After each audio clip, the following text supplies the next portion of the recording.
बिस्मिल्लाहिर्रहमानिर्रहीम, अस्सलामुअलैकुम, good morning, सुबह बखैर। मैं हूँ महफिश हबीब। सिटी एट 10 में खुशामदीद। इस उम्मीद और इस दुआ के साथ कि आपके दिन का आगाज़ बेहतरीन हुआ होगा, बामकसद हुआ होगा, पुरसुकून हुआ होगा। और आज फैसलाबाद में इंटरनेशनल क्रिकेट के हवाले से दूसरा मैच हो रहा है। हम देख रहे हैं कि इंटरनेशनल क्रिकेट का जो पहला वनडे था, हमने स्टेडियम में इतना जोशो जज्बा देखा, इतना जोशो खरोश देखा, और वो फैसलाबाद के लिए एक तारीख़ी लम्हा था। आज सेकंड ओडीआई है, पाकिस्तान वर्सेस साउथ अफ्रीका। शायकीन क्रिकेट जो हैं फैसलाबाद के, वो आज भी बहुत ज़्यादा पुरजोश दिखाई देते हैं। तो आज के प्रोग्राम में हम जो है इंटरनेशनल क्रिकेट के हवाले से बात करेंगे, और इसके साथ साथ हम देखेंगे कि फैसलाबाद का मौसम कैसा रहेगा, क्योंकि फैसलाबाद का मौसम अगर आज बेहतर रहेगा तो हम मैच बेहतरीन तरीके से इंजॉय कर सकेंगे। और साथ ही साथ सब्ज़ियों का भाव ताव देखना बहुत ज़्यादा ज़रूरी है। गोल्ड की कीमत महंगी हो रही है, सस्ती हो रही है, इन्वेस्ट करना चाहिए या नहीं करना चाहिए, इस पर भी हम बात करेंगे। और 11 बजे हमें हमारे मेहमान ज्वाइन करेंगे, जिनसे हम बात करेंगे ताइक्वांडो के हवाले से क्या स्कोप है, क्या इसमें करियर बनाना चाहिए, अगर करियर बना सकते हैं तो क्या क्या मौके फैसलाबाद में मौजूद हैं, इस पर हम गुफ्तगू करेंगे। तो सबसे पहले देखते हैं फैसलाबाद का मौसम कैसा रहेगा हमारे टुडेज़ वेदर के सेगमेंट में। फैसलाबाद के मौसम के हवाले से बात करें तो आज तो फैसलाबाद का मौसम जो है वो काफ़ी ज़्यादा खुशगवार दिखाई दे रहा है। सुबह के आगाज़ में ही देख रहे हैं कि खिली खिली सी धूप जो है वो फैसलाबाद को वेलकम कर रही है, जिससे ये तासुर जा रहा है कि फैसलाबाद का मौसम जो है आज थ्रू आउट पूरे दिन बहुत ज़्यादा खुशगवार दिखाई देगा। टेम्परेचर के हवाले से भी बात करें तो टेम्परेचर में भी काफ़ी ज़्यादा कमी दिखाई दे रही है। अगर ज़्यादा से ज़्यादा टेम्परेचर के हवाले से बात करें 28 सेंटीग्रेड रहने का इम्कान है, और कम से कम टेम्परेचर के हवाले से देखा जाए तो 11 सेंटीग्रेड रहने का इम्कान है। टेम्परेचर से अंदाज़ा लगाया जा सकता है कि विंटर जो हैं अब वो बिल्कुल करीब आ गई हैं, और वो लोग जो कि मौसम सरमा को खुशामदीद कहते हैं, उनके लिए एक बड़ी ज़रूरी बात यह है कि इस मौसम में एहतियात बहुत ज़्यादा करनी पड़ती है, क्योंकि जब भी मौसम जो है वो ट्रांसिस्ट हो रहा होता है, स्विच हो रहा होता है, तो हम सबसे ज़्यादा बेहतियाती इन्हीं दिनों में करते हैं, जिसकी वजह से हमारी सेहत के मसाइल जो है वो काफ़ी ज़्यादा मुतासर होते हैं। एयर क्वालिटी के हवाले से अगर एयर क्वालिटी इंडेक्स को देखा जाए तो कदरे बेहतर है, इसे हम पूरी तरह से बेहतर नहीं कह सकते। एयर क्वालिटी जो इंडेक्स है फैसलाबाद का वो आज 107 है, जो कि अगर हम कंपेयर करें गुज़श्ता एक हफ़्ते से तो काफ़ी बेहतर है। तो ऐसे में मैं यही कहूँगी कि एहतियात फिर भी ज़रूरी है। अपनी गाड़ियों की मेंटेनेंस जो है वो बर वक्त कराएँ, क्योंकि ये एनवायरनमेंट जो है ये हमारे लिए है और हमने इसकी हिफाजत करनी है, और हमें थोड़ी शायद प्रिकॉशंस नहीं है तो देखा है उसके जो असरात हैं वो हमारे मौसम पर रूनुमा हुए हैं।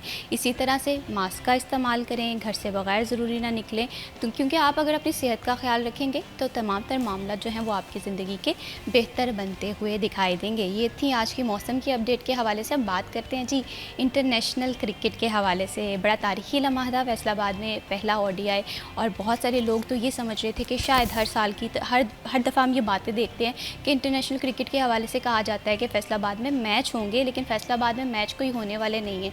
लेकिन जब पहला वनडे था, ग्राउंड में तारीख़ी मोमेंट था, हाउसफुल रहा, इससे ही बात साबित होती है कि फैसलाबाद के जो लोग हैं वो क्रिकेट से बड़ी मोहब्बत करते हैं। आज सेकंड ओडीआई है, आज भी यही जोशो जज्बा जो है हम स्टेडियम में देखेंगे। इस पर हम फर्दर भी गुफ्तगू करेंगे जी, लेकिन फ़र्दर गुफ्तगू करने से पहले मैं यहाँ पर तारुफ़ करवाना चाहती हूँ। हमें प्रोग्राम में ज्वाइन किया है सिटी 41 के स्पोर्ट्स रिपोर्टर असलान दुरानी ने। अस्सलाम वालेकुम। कैसे हैं अरसलान आप?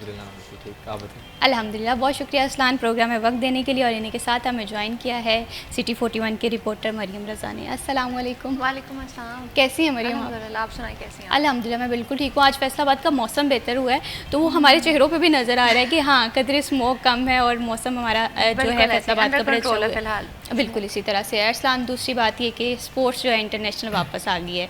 हमने देखा कि पहले ओडीआई का क्या ज़बरदस्त रिस्पॉन्स रहा है, क्या ग्राउंड खचाखच बड़ा हुआ है। मुझे तो खैर मौका नहीं मिला कि मैं स्टेडियम में जाऊं, खैर लेकिन मैंने जो है हाइलाइट्स देखी हैं शायकीन क्रिकेट के जोशो जज्बा। आप तो वहाँ पर मौजूद थे, कैसा रहा?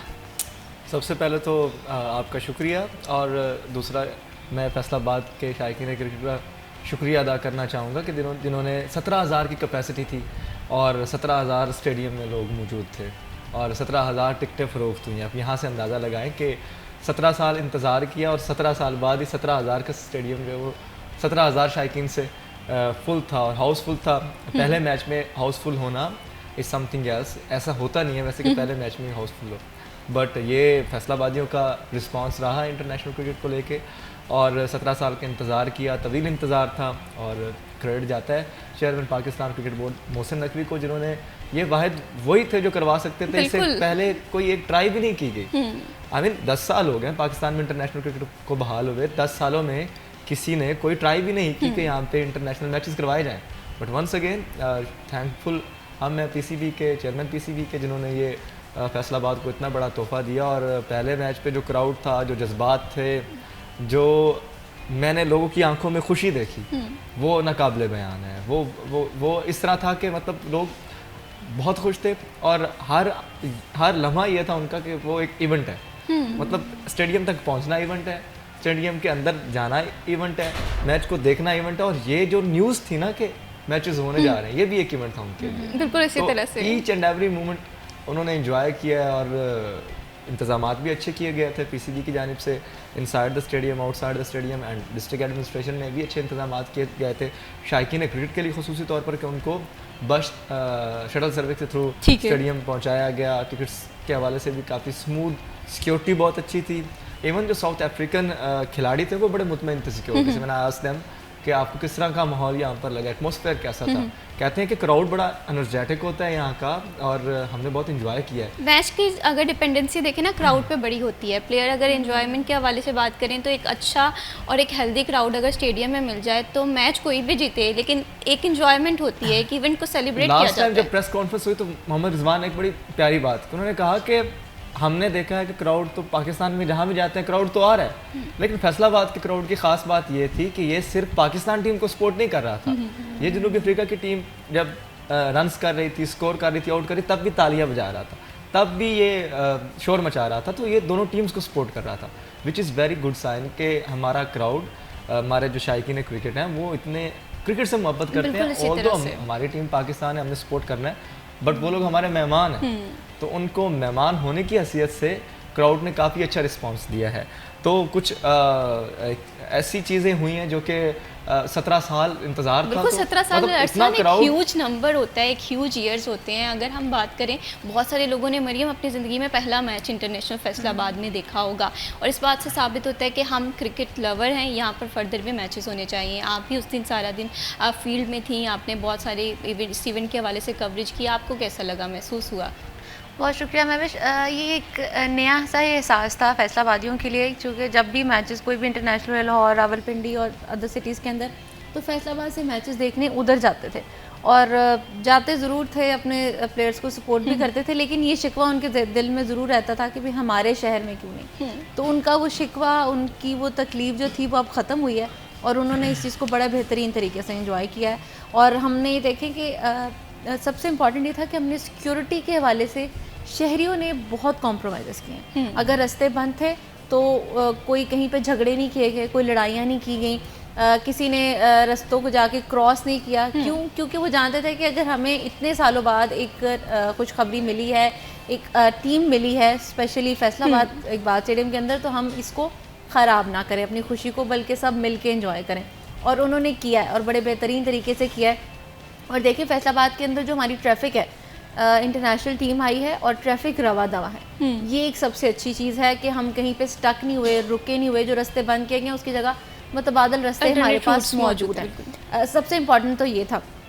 कुछ लोग इसके ऊपर शिकवा करते हुए दिखाई देते थे कि जी यहाँ ये हो गया, यहाँ वो हो गया, लेकिन उनको हमेशा यही बात, जहाँ पे भी लोग मौजूद थे, वो जिनको वाक़तन इस बात का शऊर था कि अगर हम इतने साल बाद एक टीम मिली है तो हमारी रिस्पॉन्सिबिलिटी है कि हम उसकी बेहतर सिक्योरिटी और एक पुरअमन शहरी होने का मुजाहरा करें, फैसलाबादी होने का मुजाहरा करें। तो ये बड़ा इंपॉर्टेंट था। और रही बात कि उस वक्त हम फील्ड में थे जब ये मैच शुरू हुआ, तो आप यकीन करें कि जब पहला बॉल जो है वो करवाया गया तो एक अजीब सा ही समा था, एक अजीब सा वक्त था कि भाई 17 साल के बाद इकबाल स्टेडियम इंटरनेशनल मैचेस, तो हर फैसलाबादी जो वहाँ पर उस वक्त स्टेडियम के अंदर मौजूद था, सिर्फ उसने नहीं इंजॉय किया, बल्कि हम जैसे जो स्क्रीन पे बैठ के देख रहे थे सारा काम छोड़ के, और दो ड्यूटी पे थे लेकिन उसके बावजूद हम लोगों ने स्क्रीन्स पे देखा, ताकि हम भी इस तारीखी मूवमेंट को जो है वो फील कर सके, पता चल सके, क्योंकि अब बीइंग अ फैसलाबादी हमारे लिए भी बहुत प्राउड की बात है। और फिर सबसे अहम बात ये, दुरानी साहब भी इस बात को करेंगे कोट, कि सिर्फ फैसलाबाद के लोग नहीं थे, सही, और भी बहुत दूर दूर से शहरी आए हुए थे, सिर्फ दूसरे शहरों से फैसलाबाद के अंदर कि हम मैच को देखने आए। बिल्कुल इसी तरह से नवीद नज़ीर साहब से मेरी बात हुई प्रोग्राम में, तो वो मुझे बता रहे थे कि मुझे ऑस्ट्रेलिया से कॉल्स आ रही हैं, मुझे कनाडा से कॉल आ रही हैं कि टिकट्स के हवाले से। तो अरसलान, ये है फैसलाबाद के लोग, ये हैं फैसलाबाद से मोहब्बत करने वाले लोग, ये हैं क्रिकेट से मोहब्बत करने वाले लोग। तो मुझे ये बताइएगा कि अगर हम फर्स्ट ODI के हवाले से बात करें तो आपकी नज़र में ग्राउंड का सबसे तारीखी मोमेंट क्या था? सबसे तारीखी मोमेंट भी कह सकते हैं और सबसे अनोइंग मोमेंट भी कह सकते हैं, ना सेंस कि जब बाबर आजम आया है ना, तो लाइक स्टेडियम वाज फुल, इतना शोर, इतना शराबा। एक उसने चौका मारा है, सिर्फ एक चौका, और उस चौके पे जितना शोर था ना, वो पूरे मैच में कोई अगर बाउंड्री हो तो उस पर शोर नहीं था। तो फैंस हैं उसके, ये मानना होगा हमें। और बाकी पाकिस्तान टीम को सपोर्ट करने के लिए क्राउड मौजूद रहा है आगे, यहाँ तक कि मैच ख़त्म होने के बाद जो पोस्ट मैच प्री मैच जो होती है, पोस्ट मैच प्रेजेंटेशन होती है, उसमें भी जो शायकीन थे वो वहाँ पर मौजूद थे, गए नहीं है। तो ये अच्छा मोमेंट था, मुझे फील हुआ। और एक सबसे अच्छी चीज़ ये थी कि डिसिप्लिन, ठीक है, किसी ने कोई क्रॉस करने की कोशिश नहीं की कि वो फलांग के अंदर आ जाए, किसी ने कोई इस तरह की कोई हरकत नहीं की जिससे इंटरनेशनली फैसलाबाद का इमेज जो है वो ख़राब हो। तो ये मुझे एक अच्छा मोमेंट लगा कि इन्होंने कोई इस तरह की कोई हरकत नहीं की, विच इज़ वेरी गुड। हमने देखा कि लास्ट टाइम जब यहाँ पे चैम्पियंस कप हो रहा था तो फलांग कर गए कुछ लड़के थे, तो वो इस तरह की चीज़ें जो होती हैं वो फिर सिक्योरिटी कंसर्न को मज़ीद पैदा करती है। बट दिस टाइम ऐसा कुछ भी नहीं हुआ। लेकिन अगेन वो मोमेंट, जो वो एक चौके पे जो मोमेंट था ना, वो मुझे ये लगा कि वो बेस्ट मोमेंट है, क्योंकि किस तरह से उसको एंजॉय किया गया। लाइक हम लोग जहाँ पर बैठे होते हैं वहाँ पर शोर बहुत कम आता है, बट वहाँ पर भी इतना शोर था, लग रहा था कि पता नहीं कहाँ पर बैठे, इतना शोर था एक चौके पर। तो वो मोमेंट याद रखा जाएगा।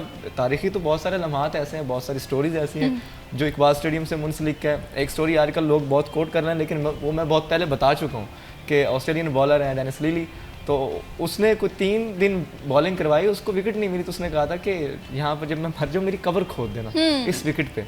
तो ये स्टोरी भी है। फिर शाहिद आफरीदी ने पिच को उखाड़ा था, वो स्टोरी है। फिर डोमेस्टिक क्रिकेट में अहमद शहजाद ने ड्रेसिंग रूम के शीशे तोड़ दिए थे बल्ला मार के, ये स्टोरी है। तो इकबाल स्टेडियम में बहुत सारी स्टोरी। इकबाल स्टेडियम तारीखी स्टेडियम है, इस स्टेडियम में ही वसीम अकरम ने ODI डेब्यू किया था। तो ये हम शायद समझते हैं कि वर्ल्ड कप के मैचेस इकबाल स्टेडियम ने होस्ट किए हैं। 96 का वर्ल्ड कप का जो था उसमें एक मैच इकबाल स्टेडियम के 2 मैचेस इकबाल स्टेडियम में हुए थे।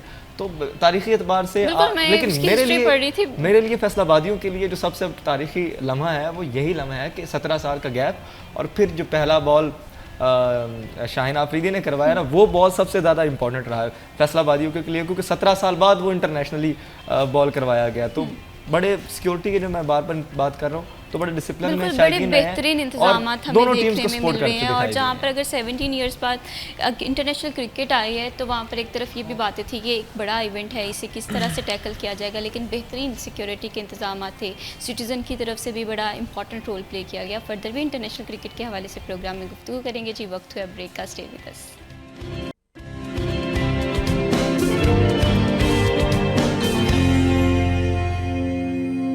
वेलकम बैक, आप देख रहे हैं सिटी एट 10 और प्रोग्राम में हम बात कर रहे हैं इंटरनेशनल क्रिकेट के हवाले से। 17 ईयर्स आर ह्यूज ईयर्स, और हम देख रहे हैं कि फैसलाबाद में इंटरनेशनल क्रिकेट की बहाली हुई है। शायकीन क्रिकेट का जोश व जज्बा काबिल दीदनी है। फर्स्ट ODI के हवाले से हम ब्रेक पे जाने से पहले बात कर रहे थे कि स्टेडियम में ऐसे ऐसे मूवमेंट्स देखे हैं जो कि नाकाबिल फरामोश है, जो कि हमारी यादों का, हमारी याददाश्त का हिस्सा बन गए हैं। मरियम, मैं आपसे ये जानना चाहती हूँ, अगर हम इकबाल स्टेडियम के इन्वायरमेंट के हवाले से बात करें, नो डाउट बेहतरीन इन्वायरमेंट था, आपको किस तरह से लगा? वाक़ईतन बहुत ही ज़बरदस्त था। आप देखें कि जब इकबाल स्टेडियम के इर्द गिर्द की सिक्योरिटी, क्योंकि जैसे महकमा हार्ट से जितने भी हमारे शायकीन थे क्रिकेट के, वो वहाँ पहुँच रहे थे और वहाँ से बसेस के थ्रू इकबाल स्टेडियम पहुँच रहे थे, उसकी वजह से हमारी ट्रैफिक जो थी वो सिर्फ वहाँ पर स्टक हो रही थी, क्योंकि शायकीन क्रिकेट की तादाद इस कदर ज़्यादा थी। हमने हाउसफुल किया है, अब तादाद तो ज़्यादा होनी थी। अगर इकबाल स्टेडियम के इर्द गिर्द रश नहीं पड़ना था, तो ऑब्वियसली जहाँ पर पार्किंग रखी गई थी वहाँ पर पड़ना था रश, लेकिन वहाँ पर भी स्मूथली चीज़ें जो हैं वो चलती रहीं। लोगों ने बड़ा इत्मीनान से वहाँ से सफ़र करके इकबाल स्टेडियम तक पहुँचे, फिर पैदल आगे अपने अपने गेट नंबर जो भी उनके थे वहाँ पर भी पहुँचे। लेकिन आप देखें कि जो उनकी लाइन थी, ख़ास तौर पर गेट नंबर 6 के बाहर बहुत लंबी लाइन थी, और वहाँ पर शहरी बड़े इत्मीनान के साथ हम क्यू में लगे हुए थे। ये जब हम बिल जमा करवाने जाते हैं तब भी हमारी कोशिश होती है कि सबसे आगे वाले बंदे से क्रॉस करके हम चले जाएँ, लेकिन हमें मैच की इतनी खुशी थी कि हमने बिल्कुल कोई क्रॉसिंग नहीं की, किसी को कोई धक्का नहीं दिया, और बड़े आराम से हम लोगों ने उसको क्रॉस किया। और स्पेशली आप देखें कि जब हमारा मैचेस शुरू हो गए तो मैक्सिमम 3 बजे मैच शुरू हुआ है, तो 4 बजे भी इकबाल स्टेडियम के बाहर लाइन मौजूद थी और एरियल व्यू दिया गया चल रहा था टीवी के ऊपर। तो एरियल व्यू में लाइन इतनी लंबी थी कि वो गेट नंबर 6 से गेट नंबर 4 तक जा रही थी, लेकिन उसकी जो आप कह लें कि लोगों में इत्मीनान था, खुशी थी, वो वहीं पर बरकरार थी। किसी ने कोई धक्कम देल नहीं की किसी के साथ, बड़े आराम के साथ हम लोगों ने अपनी बारी का इंतज़ार भी किया और फिर अंदर जाके बैठे। तो आप देखें कि निज़ाम बहुत ही पुरसुकून था, कोई भी ऐसे लोग वहाँ पे मौजूद नहीं थे कि जो वहाँ के डिसिप्लिन को ख़राब करते या हमारी इंटरनेशनल टीम को किसी किस्म के भी तहफ़्फ़ुज़ात जो हैं वो हों, और ये होने भी नहीं चाहिए। हमारी रिस्पॉन्सिबिलिटी है बीइंग अ सिटीज़न कि हम चीज़ों का ख्याल रखें। फैसलाबादियों अभी भी हमारे पास 2 मैच हैं, एक आज भी मैच है, एक सैटरडे को भी मैच है, तो उसको बड़े इत्मीनान के साथ देखें। अगर आपको टिकट नहीं मिली तो आप अपने घर पे बैठ के देख लें, क्योंकि आपने इंजॉय करना है उसको आपने इंजॉय करना है उसको, तो आप उसको अपने घर बैठ के भी enjoy कर सकते हैं। अरसलान ने कह दिया कि मुझसे टिकट्स या मुझसे पासेस ना मांगे। अरसलान ये यकीन करें कि ये हमारे जो शायकीन क्रिकेट है ना, इनका फीवर है। बिल्कुल प्लीज।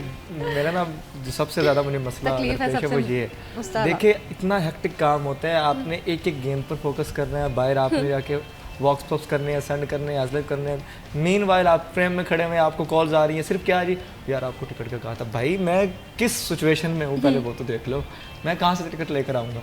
जो मतलब आई है थोड़ी बहुत वो हमने कर दी, बस ठीक इतनी होता है, वो हम कितना ऑब्लाइज कर देंगे। लेकिन ये एक अच्छी चीज़ है, देखिए हमारे फैसलाबादियों में ये जज्बा मौजूद है कि हमने जाना है स्टेडियम, इसलिए नहीं कि हमने अपनी पाकिस्तानी टीम को सपोर्ट करना है, बल्कि खरीदना यार 400 रुपए की टिकट कितनी बात यहाँ पर खरीदने की नहीं है, बात यह है कि लोगों ने खरीदने की भी कोशिश की लेकिन टिकट सारी बिक चुकी थी। ये वाला मसला हुआ है, बहुत सारे लोगों ने मुझे ये बात की। पर ये था कि इनको असल में ना शायद मैंने तो बहुत कोशिश की कि मैं तकरीबन को 20 दिन पहले बता दिया था कि किस डेट को टिकटें फरोख्त होना शुरू होनी है। अब जब आप आउटडेट जाएंगे ना तो फिर चीज़ें मुश्किल हो जाएंगी। अब हुआ ये कि कुछ लोग ऐसे होते हैं जो सॉरी टू से बट वो टिकटें ब्लैक में फरोख्त करते हैं, वो जाते हैं वो ढेरों की तादाद में टिकटें खरीद लेते हैं, फिर बाद में वो फरोख्त करते हैं। तो अगर टाइमली आप जैसे ही ओपन हुई थी उसी वक्त जाते तो मुख्तलिफ पॉइंट से मिल रही थी, ऑनलाइन बुकिंग हो रही थी, आपने जाकर ले लेनी थी। लेकिन ऐसा नहीं, वो किसी ने किया नहीं, पता नहीं होंगे। असल में सबसे बड़ी वजह थी होंगे नहीं होंगे, क्योंकि लास्ट टाइम जब बांग्लादेश का टूर फाइनल हुआ 2 T20 मिले फैसलाबाद को, वो बाद में लाहौर शिफ्ट हुए, तो एक लोगों के माइंड में ये था कि शायद नहीं होंगे। लेकिन अब मैं आपको ये पहले बात बता दूँगी, अब आइंदा आने वाले दिनों में बहुत सारी इंटरनेशनल क्रिकेट फैसलाबाद में होने जा रही है। उसमें PSL भी शामिल है, उसमें ऑस्ट्रेलिया ने टूर करना है पाकिस्तान का, तो उसका एक T20 मैच भी पास है ना मार्च में।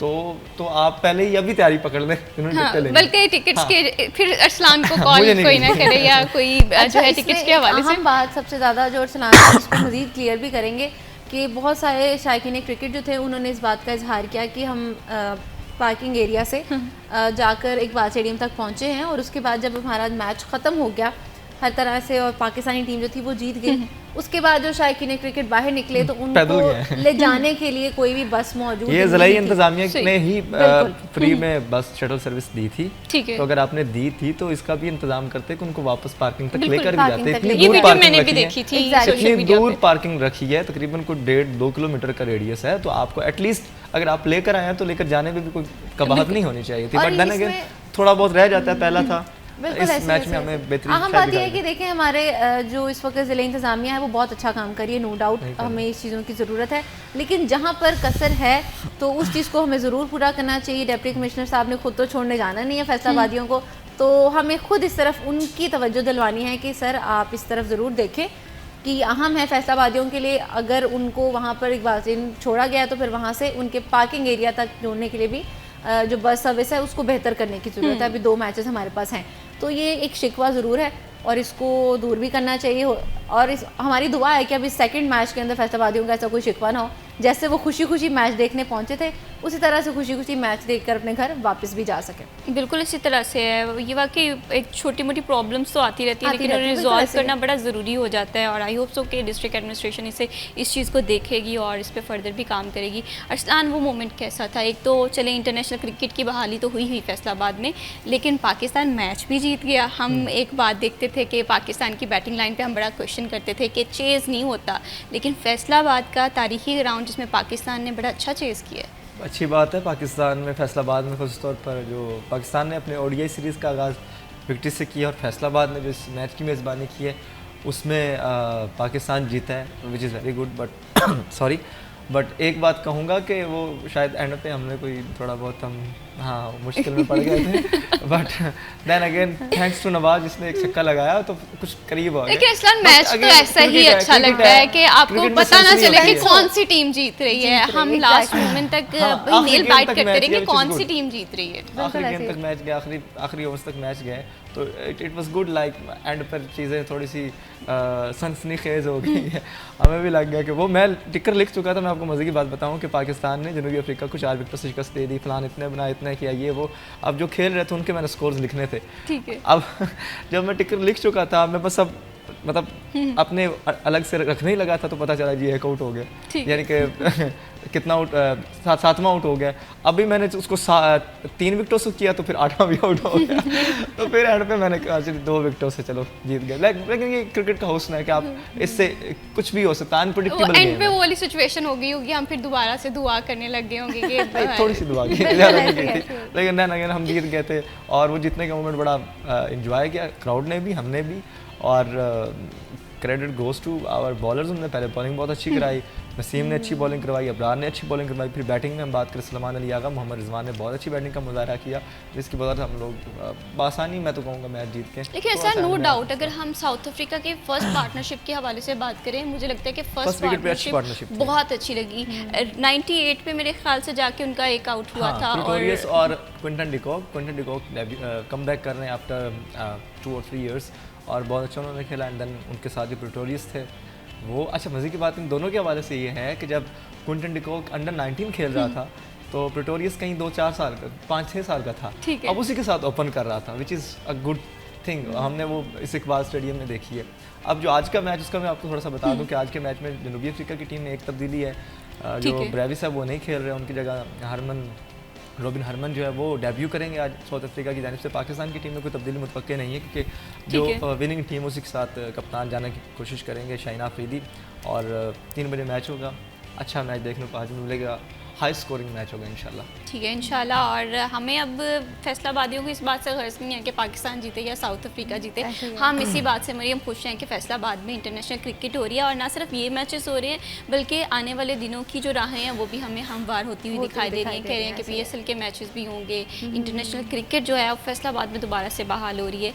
तो आप मैचेस के हवाले से क्या कहेंगे? आज सेकेंड ODI मुझे सबसे अहम बात ये लगी, मैंने क्योंकि जब ये आउट वगैरह हो रहे थे, स्पेशली जो साउथ अफ्रीका के आउट कर रहे थे हमारे पाकिस्तानी टीम को, जब वो आउट कर रहे थे तो हमारे फैसलाबादी तब ही इंजॉय कर रहे थे उसको कि वाह यार अच्छा भी आउट हो गया। लेकिन हाँ, सबसे ज़्यादा अफसोस उन्होंने बाबर आजम पे किया। जैसे ही वो आउट हुआ तो हमने खुद भी देखा क्राउड में, बहुत सारे लोग ना इस उम्मीद पे आए थे कि शायद बाबर आजम जो है वो दोबारा से फॉर्मेट में हमें नज़र आएंगे, लेकिन वो उस तरह से नज़र नहीं आए। अब लोग जो है सेकंड मैच के हवाले से ये उम्मीद जाहिर कर रहे हैं। फर्दर भी हम इस पर गुफ्तगू करते हैं जी।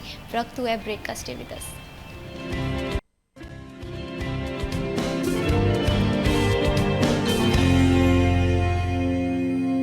वेलकम बैक, आप देख रहे हैं सिटी एट 10। बढ़ाते हैं प्रोग्राम को आगे और अब बात करते हैं जी फैसलाबाद के हवाले से। हमारा प्यारा शहर है, लेकिन इस शहर में एक चीज़ जो है वो हमें बढ़ती हुई दिखाई दे रही है। महंगाई के साथ साथ भिखारियों की तादाद जो है ये भी बढ़ रही है।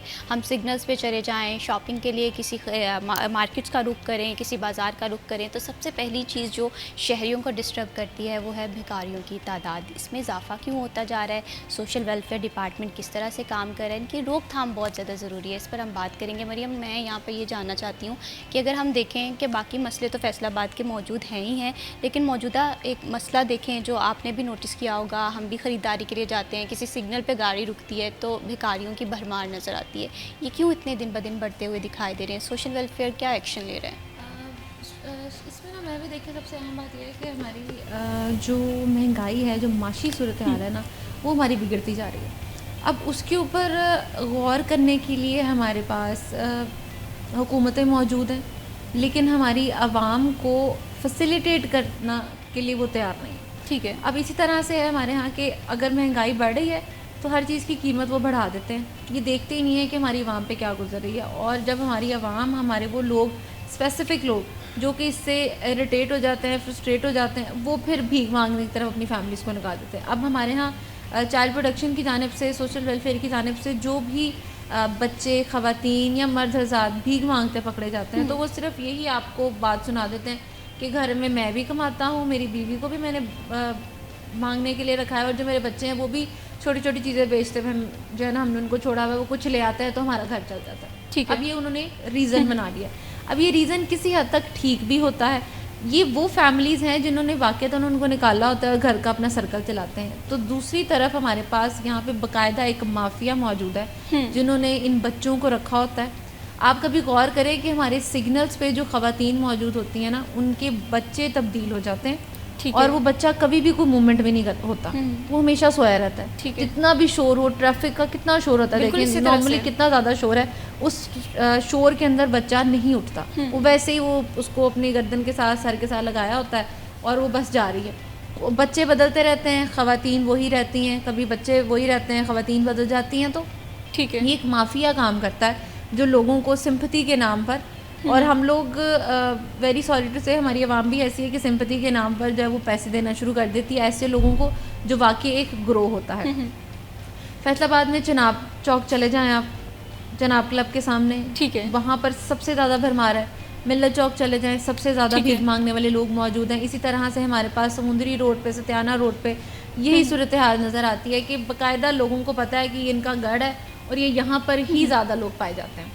और उनको ख़ास बात यह कि वो माफिया ऐसा है कि सुबह उनको आके वहाँ पर छोड़ा भी जाता है और बाद में उनको लिया भी जाता है। मुझे लग रहा है कि डिपार्टमेंट से ज़्यादा तो ये माफिया ताकतवर हो गया। और देखिए वो माफिया इतना तेज़ है कि उनको पता चल जाता है कि कौन सी गाड़ी उनको पकड़ने आ रही है और कौन सी गाड़ी उनको लेने आ रही है। और अगर हम जैसे कोई मीडिया पर्सन्स भी जाके उनकी वीडियो बनाने की कोशिश करते हैं तो उनको वहाँ से अपनी जगह को तब्दील कर लेते हैं फ़ौरन, या तो भागना शुरू कर देते हैं, एक जगह पे जाके बैठ जाते हैं कि ना हमारी कोई एक्टिविटी काउंट की जाए और ना हमें पता चले। अब आप चले जाएं इधर रेलवे चौक के अंदर, वहाँ पे जितना रश है, आप क्योंकि चारों तरफ से ट्रैफिक आ भी रही है, जा भी रही है, उनको पता है कि यहाँ से ही लोगों ने गुजर के जाना है, तो हर एक सिग्नल के ऊपर वो खड़े हुए हैं। उनको कोई रोकने वाला नहीं होता, कोई पूछने वाला नहीं होता। वो सिंपैथी के नाम पर मैं आपको वाकया सुना देती हूँ कि मैं खुद जब इस तरह से ट्रैफिक में हम खड़े थे और वहाँ पे एक बच्ची आई छोटी सी, मैक्सिमम 12-13 साल उम्र होगी, खातून गाड़ी चला रही थी। खातून की उसने तारीफ़ें शुरू कर दी। वो आपको पता है ख़वातीन तो वैसे ही ज़रा तारीफ़ों से खुश हो जाती है, फिर जो मर्ज़ी करे। उसने फ़ौरन से पैसे निकाले और उसको दे दिए।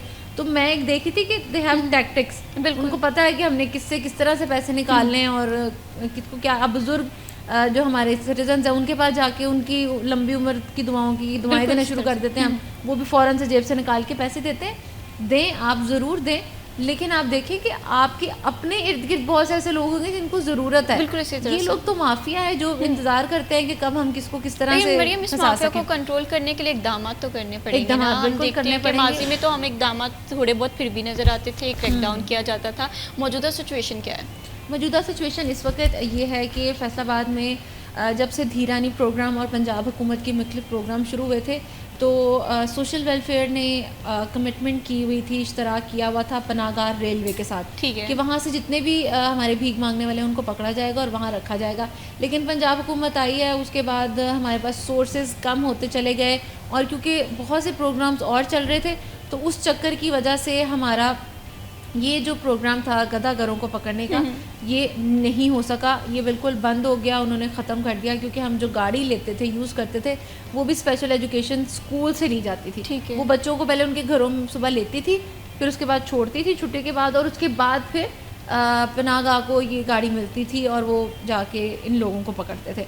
और उनको इतनी पहचान हो गई हुई थी भीख मांगने वालों को कि वो जैसे ही वो गाड़ी देखते थे दूर से वो आगे पीछे हो जाते थे। फ़ायदा कोई नहीं हो रहा था उसका, पेट्रोल उनको मिल नहीं रहा था, जिसकी वजह से ही उन्होंने ठप कर दिया बिल्कुल।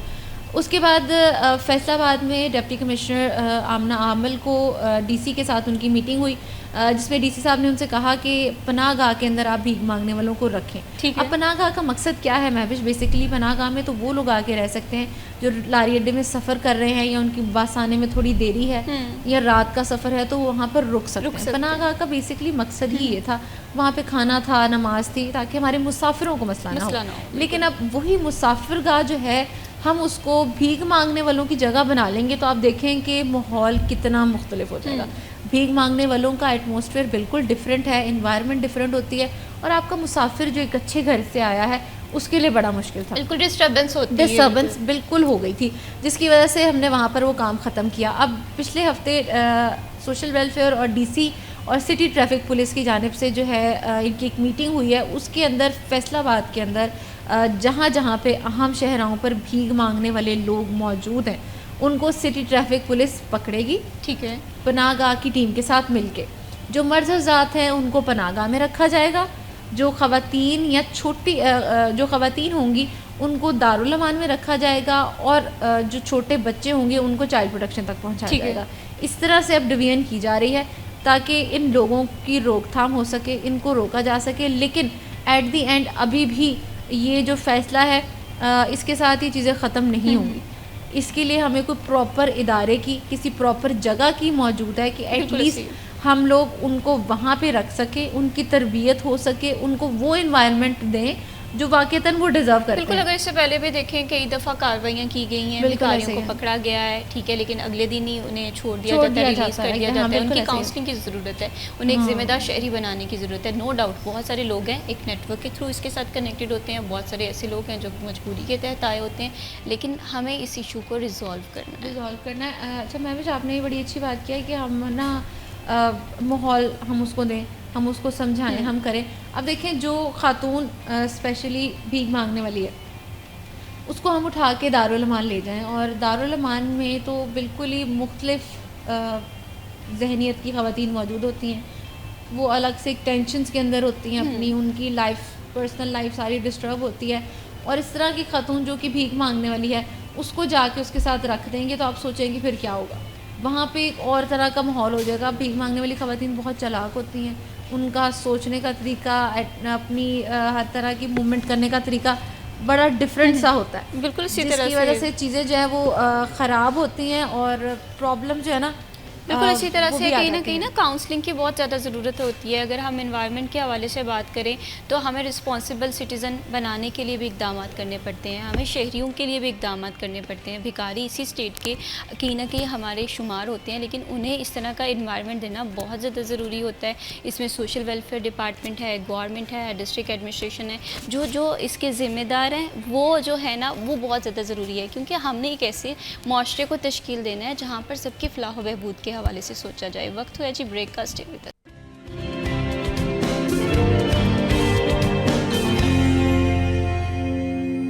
वेलकम बैक, आप देख रहे हैं सिटी एट 10 और हम प्रोग्राम में गुफ्तगू कर रहे थे कि दिन ब दिन जो है वो भिखारियों की तादाद बढ़ती जा रही है। नो डाउट ये भी हमारे सोसाइटी का इंपॉर्टेंट पहलू होते हैं, लेकिन इन्हें अच्छे से मोबिलाइज़ करना बहुत ज़्यादा ज़रूरी है, इन्हें अच्छे से ऑर्गेनाइज़ करना बहुत ज़्यादा ज़रूरी है। हम देख रहे हैं कि हर गुजरते दिन के साथ साथ भिखारियों की तादाद तो बढ़ रही है, लेकिन चाइल्ड लेबर जो है ये भी बढ़ता हुआ दिखाई दे रहा है। ये दो ऐसे नासूर हैं जो कि हमारी सोसाइटी को मुतासिर करें। इस पर फर्दर भी हम बात करते हैं, लेकिन यहाँ पर मैं इंट्रोड्यूस करवाना चाहूँगी प्रोग्राम में हमें ज्वाइन किया है इमरान असलम ने, सिटी 41 के रिपोर्टर आए हैं, खुशामदीद कहते हैं। अस्सलाम वालेकुम। जी वालेकुम सलाम। कैसे हैं इमरान आप? अल्हम्दुलिल्लाह, आप सुनाइए। अल्हम्दुलिल्लाह मैं बिल्कुल ठीक हूँ। Thank you so much Imran for joining us in this programme. हम बात कर रहे थे कि सोसाइटी के दो ऐसे एलिमेंट्स हैं जो कि बहुत ज़्यादा इंपॉर्टेंट है, एक हमारे बच्चे और एक हमारे यंगस्टर्स। हम अगर इन दोनों को अच्छे से यूटिलाइज़ करेंगे तो हमारा जो माशरा है वो तरक्की करेगा। लेकिन हम देख रहे हैं चाइल्ड लेबर बढ़ता जा रहा है, बहुत सारे लोग हैं, बहुत सारे बच्चे हैं जो कि स्कूल नहीं जा पा रहे हैं, और दूसरी तरफ भिखारियों की तादाद बढ़ी है। आप इस चीज़ को किस तरह से देखते हैं? देखें, पाकिस्तान में इसके आइन कानून में जो है वाज़े तौर पर कवानीन मौजूद हैं। चाइल्ड लेबर एक्ट ले लें, पाकिस्तान के आइन के आर्टिकल 25A के तहत 9 से 16 साल तक का जो उम्र का बच्चा है उसको जो तलीम की मुफ्त सहूलियत फराहम करना ये स्टेट का हक़ है। दूसरी तरफ चाइल्ड प्रोटेक्शन एक्ट है 2010, जिसके मुताबिक कोई भी बच्चा जो है जिसे चाइल्ड लेबर करवाया जाता है, फैक्ट्रीज असूल मौजूद हैं, इसके साथ साथ इंडस्ट्री के असूल मौजूद हैं। ऐसे बच्चे जो बकारी हैं, देखें आजकल जो प्रोफेशनल बकारी है अक्रॉस द वर्ल्ड, पाकिस्तान में अगर सऊदी अरब में या ईरान में या दीगर कंट्रीज़ में हम देखें, दुबई में देखें, तो ये जो लेबर की रेशियो बढ़ चुकी है, वो उम्रा की शक्ल, पैकेज की शक्ल में जाते हैं, वहाँ पर पकड़े जाते हैं।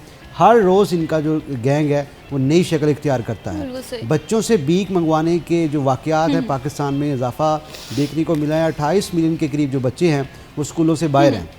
नो डाउट इसकी जो ज़िम्मेदारी है वो स्टेट पे आयद होती है, लेकिन उससे कबल हमारी सोसाइटी हमारे जो जितना भी मुआशरा है, घर वालों को चाहिए कि बच्चों की नकलो हरकत पर लाजमी नज़र रखें। इसके साथ साथ वो जो गैंग है जो बच्चों को तालीम से दूर करता है और इस तरफ लेके जाता है। ये मरहलावार तमाम जो बिल्कुल इसी तरह से। देखिए ये जो बच्चे हैं ये कल को क्रिमिनल एक्टिविटी में मुलव्वस पाए जाते हैं। आप देख सकते हैं कि जितने भी फैसलाबाद में दुकानदारों में डिकेटी होती हैं, ख़वातीन के साथ जो बच्चे पाए जाते हैं वो कमसन बच्चे हैं। तो अब उस पर जो इतलाक़ है उसमें बड़ा एक है, चाइल्ड प्रोटेक्शन अथॉरिटी आती है, उनको रेस्क्यू करती है, ले जाती है, और जो दूसरी ख़वातीन या मर्द हैं उनको थाने में लिया जाता है। तो सबसे बड़ी बात यह है कि जो चाइल्ड लेबर एक्ट है और चाइल्ड प्रोटेक्शन अथॉरिटी का एक्ट है, इस पर अमल दरामद करवाने के हवाले से बहुत ज़रूरत है कि इनके ख़िलाफ़ कार्रवाई अमल में लाई जाए। फैसलाबाद में देख सकते हैं कि हर रोज़ जो है आप देख सकते हैं कि लेबर डे मनाया जाता है हर साल, बिल्कुल इसी और तरह बच्चों का आलमी दिन मनाया जाता है। मैं समझता हूँ कि उस ख़ास दिन की मुनासबत से तकारीब और कार्रवाइयाँ नहीं होनी चाहिए। ये आई थिंक डेली की प्रैक्टिस है, जिसको जितना कम किया जा सके उतना ही काफ़ी है। आप देख सकते हैं कि फैसलाबाद में बच्चों की बोस्टल जेल है जिसमें क्रिमिनल बच्चे कैद हैं। ठीक है। आए रोज़ उसमें इजाफा देखने को मिलता है कि ऐसी क्या ज़रूरत है कि फैसलाबाद में जो कमसन बच्चों की जेल है जिसमें बच्चों को प्रॉपर देखना तो ये होगा कि विद द पैस ऑफ टाइम इसको ख़त्म किया जाए। बिल्कुल engage ज़रूरत नहीं ना आए हम कि वो एक बच्चों अच्छे को तरीके से नहीं कर पा रहे हैं। बिल्कुल कि बच्चों को उस कैद और कोठरी में की बजाय उसको स्कूल में दाखिल करवाया जाए। फैसलाबाद में मैं समझता हूँ कि जो गवर्नमेंट के साथ साथ जो प्राइवेट NGOs हैं, समाजी इदारे हैं, उनको अपना कलीदी किरदार अदा करना चाहिए कि ऐसे बच्चे जो बच्चों पे काम करते हैं, फैक्ट्रीज़ पे काम कर रहे हैं या लूम्स वगैरह जहाँ भी काम कर रहे हैं, उनको कम से कम तालीम की रोशनाई से आसना करवाएं। आप देख सकते हैं इसमें ना इमरान दो मिली जुली सी राय हैं। एक तरफ वो लोग भी हैं जो कहते हैं कि हमें शौक नहीं है हमारे बच्चों को काम करवाने का, हम मजबूरी के तहत काम करवा रहे हैं, और दूसरे लोग इससे उस तरह से मुल्हिका हैं या मुंसलिक हैं कि जो कि एक नेटवर्क के थ्रू बच्चों से काम करवाते हैं। तो जो अगर हम फर्स्ट रीज़न देखें तो ऐसे में हमारी गवर्नमेंट को थोड़ा सा आगे बढ़ने की ज़रूरत है। एजुकेशन के हवाले से इनिशिएटिव लें, बच्चों को ऑर्गेनाइज़ करेंगे, उन्हें मुनज़्ज़म करेंगे तो वो कल को यूज़फुल सिटीज़न बनेंगे ना। बिल्कुल ऐसा ही है। हम देख सकते हैं कि अगर एक केस रिपोर्ट होता है मीडिया पे कि जहाँ कमसम लाजमा पर तशद्दुद हुआ है, वो हो जाता है तो बड़ा एक चंद दिन एक मुहिम सी रहती है कि किन किन घरों में जो है कमसन मुलाजमा बच्चियाँ या बच्चे रखे गए हैं। तो मैं समझता हूँ कि रूटीन की प्रैक्टिस है, मजबूरी के तहत जो करवाते हैं। कम से कम गवर्नमेंट पंजाब जैसा कि अभी काफ़ी इनिशिएटिव लिए गए हैं वज़ीर आला की जानब से ऐसी ख़वातीन के लिए, कोई इंडस्ट्रियल वोमेन है और इसके साथ साथ सनतकारी है। अब इनको जो कामकाज वाली ख़वातीन हैं उनको मवेशी के हवाले से बड़ा एक स्टाइपेंड दिया जा रहा है। तो मैं समझता हूँ कि बच्चों को कम से कम अपनी जो मजबूरी का रोना है कम से कम बच्चों पे ना थोपा जाए। इनके फ्यूचर का सवाल है कि आप अगर खुद अपना लाइफस्टाइल नहीं कर पाए उसमें वो आपकी किस्मत का है, इसमें बच्चों को दोष नहीं देना चाहिए। बच्चों की कम से कम जो तालीम और तरबियत है वो आई थिंक हर वालिदैन की ज़िम्मेदारी होती है, उनका हक भी होता है। अब उसमें अगर कोई बच्चों पर जाते हैं या वो कहते हैं कि हमारी रीच चली है कि बच्चे फैक्ट्रीज़ में काम कर रहे हैं, या कुछ हमारे यहाँ कुछ ऐसे दुकानदार भी हैं जो अपने बच्चों को तालीम से हटाकर जो है इस तरफ लेके आते हैं कि कम से कम आप हमारा कारोबार संभालें।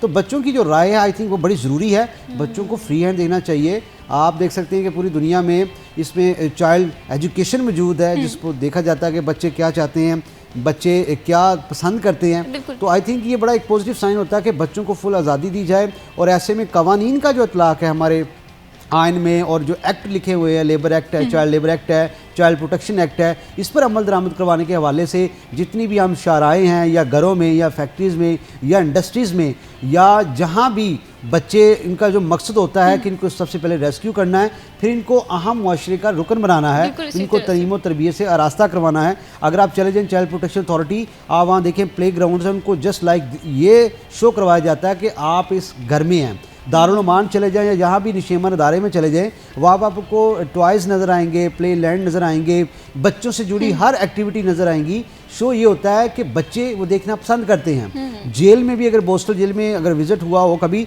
उसमें भी वहाँ पर भी कम से कम बच्चों को जो उनकी लाइक की चीज़ें हैं वो आवेदा की जाती हैं। मकसद सिर्फ यही है कि बच्चे टूवर्ड्स एजुकेशन, टूवर्ड्स अपनी वो जो एक्टिविटी पसंद करते हैं, टॉयज़ पसंद करते हैं, इसके साथ साथ दीगर हैं।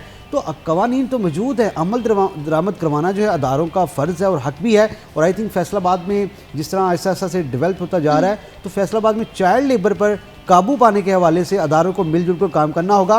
वो सोसाइटीज़ जो बच्चों के नाम पर पैसा तो ले जाती हैं लेकिन हकीकी मानों में मैदान में नहीं उतरती, उनका चेक एंड बैलेंस बहुत ज़रूरी बिल्कुल है। इसी तरह से एहतसाब और चेक एंड बैलेंस रखना बहुत ज़्यादा ज़रूरी है और माशरे की फ़लाह बहबूद के लिए हमेशा से एजुकेशन बहुत ज़्यादा ज़रूरी होती है। तो हमारे यंगस्टर्स को, हमारे स्टूडेंट्स को इंगेज करने के लिए, ख़ासकर चाइल्ड लेबर जैसे नासूर को ख़त्म करने के लिए तमाम इदारों को बड़ा अच्छे से काम करना चाहिए। मरीम, चाइल्ड प्रोटेक्शन ब्यूरो का रोल क्या देख रही हैं आप इसमें? इसमें मैं सबसे अहम बात यह है कि हमारे यहाँ चाइल्ड प्रोटेक्शन, जिस तरह से इमरान साहब ने बात किया कि हम बच्चों को पकड़ के ले आते हैं, कुछ पुलिस के थ्रू हमारे तक आ जाते हैं, कुछ हमारी जो शहरी हैं उनके थ्रू आ जाते हैं। अब यहाँ पे प्रॉब्लम यह है कि अगर तो एक माफिया का हिस्सा होते हैं तो वो बच्चे अगर वहाँ पहुँच जाते हैं तो उनके माँ बाप 24 घंटे के अंदर अंदर वहाँ से उनको लेके जाने की कोशिश करते हैं, क्योंकि अगर वो नहीं लेके जाएंगे तो ऑब्वियसली फिर चाइल्ड प्रोटेक्शन जो है अदालत के थ्रू उनको अपीयर करवाएगा और उसके बाद अदालत के थ्रू ही माँ बाप ले सकेंगे। जो माफिया होता है उसको पता होता है कि अगर 24 घंटे के अंदर अंदर बच्चा वहाँ से हमने नहीं पकड़ा तो इसका मतलब ये होगा कि हमें फिर अदालत जाना पड़ेगा और हम पे FIR होगी एंड दिस एंड दैट। वो सारा कुछ उनका एक, आप कह रहे हैं, उन्होंने तैयार किया होता है अपने जहन में, उनको पता होता है। लेकिन कुछ उसी में से ऐसे लोग होते हैं जिनको पता होता है कि अच्छा अभी यहाँ पे उठा लिया है, अब बच्चा यहीं रहने दो। अब उसकी एक वजह होती है कि उनको पता है हमारे माशी हालात ऐसे नहीं है कि हम बच्चे को अपने साथ रख सकें। वहाँ पर एक फैमिली के 4 बेटे मौजूद हैं, छोटे बच्चे हैं और उनकी एज 10 साल से लेके 6 साल 5 साल की है और वो 4 के 4 बेटे उधर ही रहते हैं।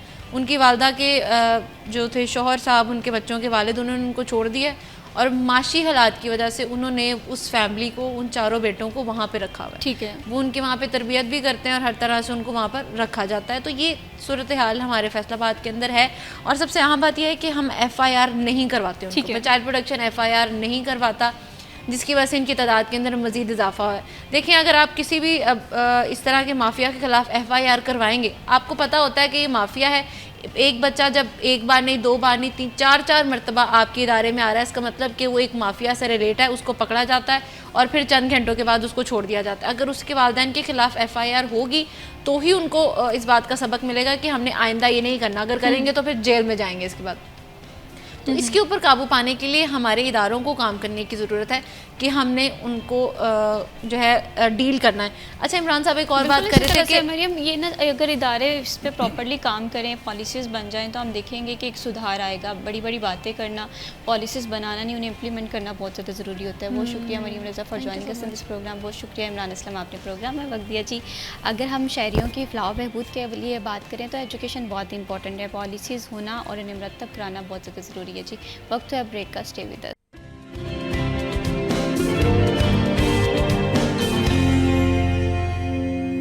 वेलकम बैक, आप देख रहे हैं सिटी एट 10। बढ़ाते हैं प्रोग्राम को आगे और अब बात करते हैं अशय खुदनोश के हवाले से। रोज़ाना की देखते हैं कि कीमतें इनकी बढ़ भी रही होती हैं, कम भी हो रही होती हैं। सब्जियों की कीमतों में रद्द-बदल जारी होता है जो कि हमारे घर के बजट को मुतासिर कर रही होती है। ख़ास इसी वजह से हम आज के भाव सेगमेंट तरतीब देते हैं ताकि जब भी आप मार्केट में कोई भी चीज़ ख़रीदने जाएँ तो आपको पहले से अंदाज़ा हो कि कौन सी कीमत में कौन सी सब्ज़ी मिल रही है, ताकि भाव ताव करते हुए आपके लिए आसानी हो। तो चलते हैं हमारे आज के भाव सेगमेंट की तरफ। फसी नकवी हमारे साथ मौजूद हैं जी। फसी नकवी, बताइएगा कि आज मार्केट में क्या सिचुएशन है फल, चिकन और सब्जियों की कीमत को लेकर?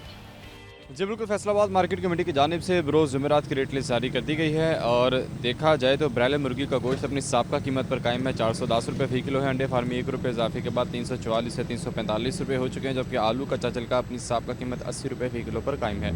प्याज 5 रुपये इजाफे के बाद 130 से 135 रुपये हो चुका है, जबकि टमाटर साबका कीमत 70 रुपये फ़ी किलो पर कायम है। अदरक चाइना साबका कीमत 500 रुपये फ़ी किलो पर कायम है। लहसुन हरनाई साबका कीमत 270 रुपये फ़ी किलो पर कायम है, जबकि सब्ज़ मिर्च बगैर रद्द बदल के 70 रुपये फ़ी किलो पर कायम है।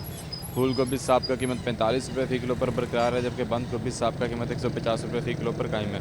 घिया कद्दू साबका कीमत 80 रुपये फ़ी किलो पर कायम है, जबकि बैंगन साबका कीमत 40 रुपये फ़ी किलो पर कायम है। मटर साबका कीमत 280 रुपये फ़ी किलो पर कायम है और इस तरह पालक बगैर रद्द बदल के 50 रुपये फ़ी किलो पर बरकरार है। शिमला मिर्च 290 रुपये फ़ी किलो पर कायम है, जबकि भिंडी तोरी 10 रुपये कमी के बाद 110 से 100 रुपये हो चुकी है। अरबी की कीमत भी अपनी साबका कीमत पर कायम है, 75 रुपये फ़ी किलो पर बरकरार है। फलों की तरफ देखा जाता है सेब काला कलूत अपनी साबका कीमत 300 रुपये फ़ी किलो पर कायम है, जबकि केला साबका कीमत 120 रुपये फ़ी दर्जन पर कायम है। जापानी फल 210 रुपये फ़ी किलो है, जबकि अनार कंदारी साबका कीमत 310 रुपये फ़ी किलो पर कायम है। संगाड़ा अपनी साबका कीमत 110 रुपये फ़ी किलो पर कायम है। देखा जाए तो फलों और सब्जियों की कीमतें मुस्तहकम है, जबकि ब्रायलर मुर्गी का गोश्त भी आज अपनी साबका कीमत पर कायम है। जी। बहुत शुक्रिया फसी नकवी तफसीलात से आगाह करने के लिए। जी, बढ़ाते हैं प्रोग्राम को आगे और अब बात करते हैं प्रोग्राम में मौजूद ऐसे मेहमान की जिन्हें अगर फ़ख्र पाकिस्तान कहा जाए तो गलत ना होगा, जिन्होंने अपनी मेहनत, अपने डिसिप्लिन, अपने डेडिकेशन से ना सिर्फ पाकिस्तान में फैसलाबाद का नाम रोशन किया बल्कि पूरी दुनिया में फैसलाबाद को रिप्रेजेंट किया, पाकिस्तान के परचम का जो नाम रोशन किया। जी हाँ, मैं बात कर रही हूँ ताइक्वांडो चैम्पियन की, मियां गुफरान अली, जिनके पास बेशुमार टाइटल हैं। अगर इन टाइटल्स को वन बाय वन डिस्कस करना पड़े तो शायद इस प्रोग्राम का जो तारुफ है वो कम पड़ जाए, इस प्रोग्राम का वक्त जो है कम पड़ जाए।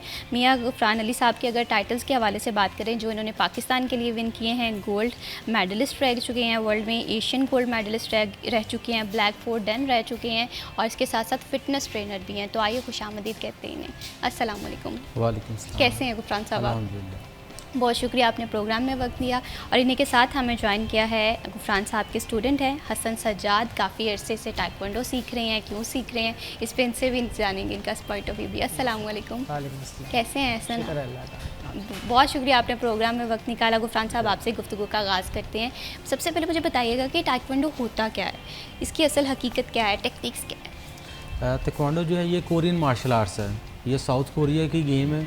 ये 19 में जो स्टार्ट हुई थी, उसके बाद आहिस्ता आहिस्ता जो है 2000 में जो है ये ओलंपिक की गेम बन गई। अल्हम्दुलिल्लाह इस टाइम पूरी दुनिया में जो खेले जाने वाली सबसे ज़्यादा मार्शल आर्ट की गेम है वो ताइक्वांडो है। ठीक है। 50+ जो है मार्शल आर्ट्स की टाइप्स हैं, लेकिन उसमें जो सबसे टॉप पे जा रही है वो ताइक्वांडो है, क्योंकि ये डिसिप्लिन्ड गेम है। इसमें मैनर्स हैं, एजुकेशन है, इसमें डिफरेंट इसके पार्ट्स हैं। जिस तरह की उसमें फ़ाइट होती है, पुमजाज होते हैं, डेमोस्ट्रेशंस होती हैं, टाइल्स ब्रेकिंग होती हैं, और मेन जो चीज़ है इसमें डिसिप्लिन है ताइक्वांडो में। ठीक है। और ये एक प्रोटेक्शन वाली गेम है, क्योंकि आजकल जो ताइक्वांडो हो रही है वो प्रॉपर प्रोटेक्शन के साथ हो रही है, जिसमें हमने chest guard, head guard, foot protector, gun shield, और हमारा जितना भी जो इक्विपमेंट्स पहने होते हैं वो सेंसर्स पे आ गए हैं। मीन्स का एक पॉइंट की गेम है।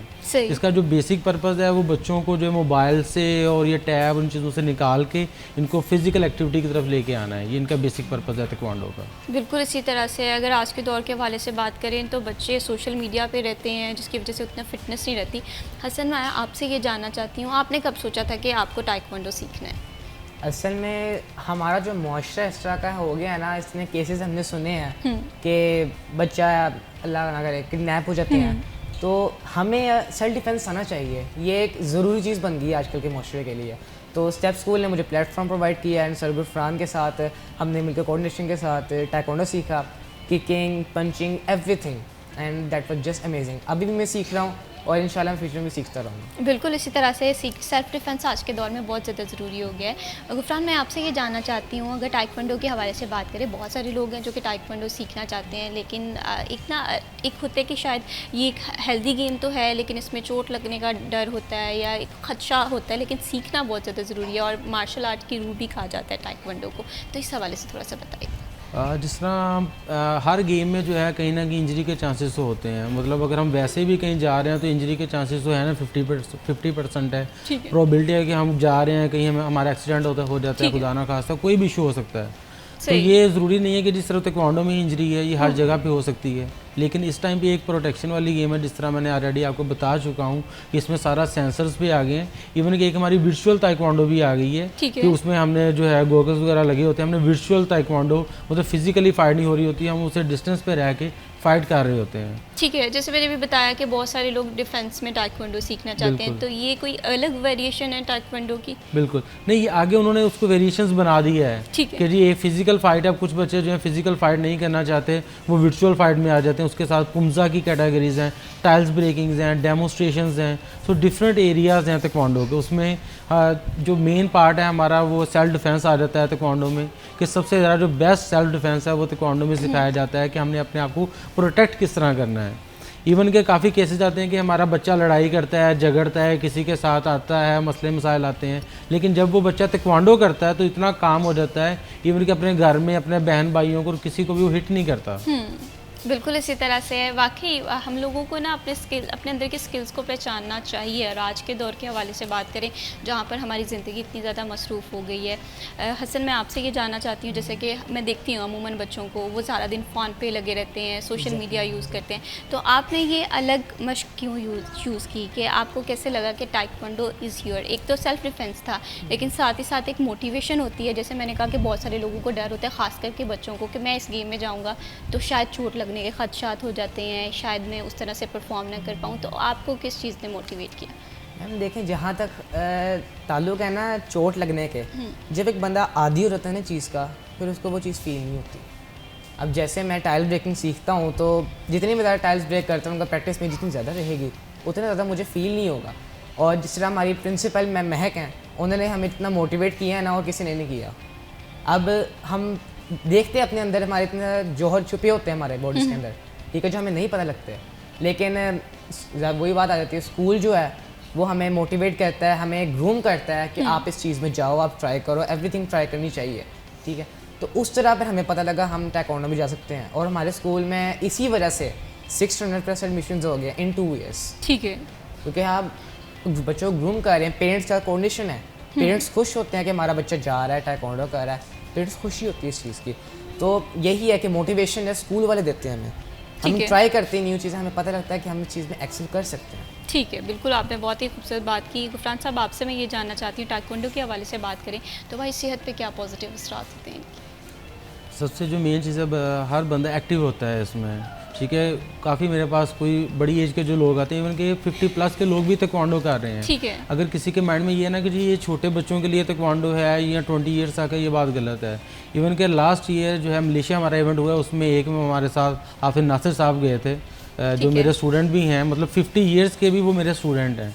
तो उन्होंने ताइक्वांडो की, उनका शुगर लेवल, पहले शुगर काफ़ी ज़्यादा हाई होती थी, उन्होंने तकरीबन 1 साल ताइक्वांडो की, उनकी शुगर बिल्कुल नॉर्मल हो गई है। और वो रिसेंटली वो मलेशिया में जो है वो इंटरनेशनल ताइक्वांडो चैम्पियनशिप भी विन करके आए हैं, माशाल्लाह। वो माशाल्लाह, बिल्कुल इसी तरह से सेहत पे तो वैसे भी फ़िज़िकल एक्टिविटीज़ का बड़ा असरात होते हैं। हम हमारी ज़िंदगी में बड़े मसरूफ़ होते हैं, हालांकि हमें इन एक्टिविटीज़ को टाइम देना चाहिए। गुफरान, ये भी बताइएगा कि अगर हम ताइक्वांडो के हवाले से बात करें तो फैसलाबाद में क्या अपॉर्चुनिटीज़ देखते हैं, या वो लोग जो कि ताइक्वांडो सीखना चाहते हैं वो किन किन बातों का ख्याल रखें? जैसे बहुत सारे लोग हैं, उन्हें डर होता है, बहुत सारे लोग हैं जो एक तसब्जुब का शिकार होते हैं, तो किन किन बातों का ख्याल रखना चाहिए ताइक्वांडो से? अल्हम्दुलिल्लाह इस टाइम ना फैसलाबाद में मैंने एक बहुत बड़ा सर्कल बना दिया है ताइक्वांडो का।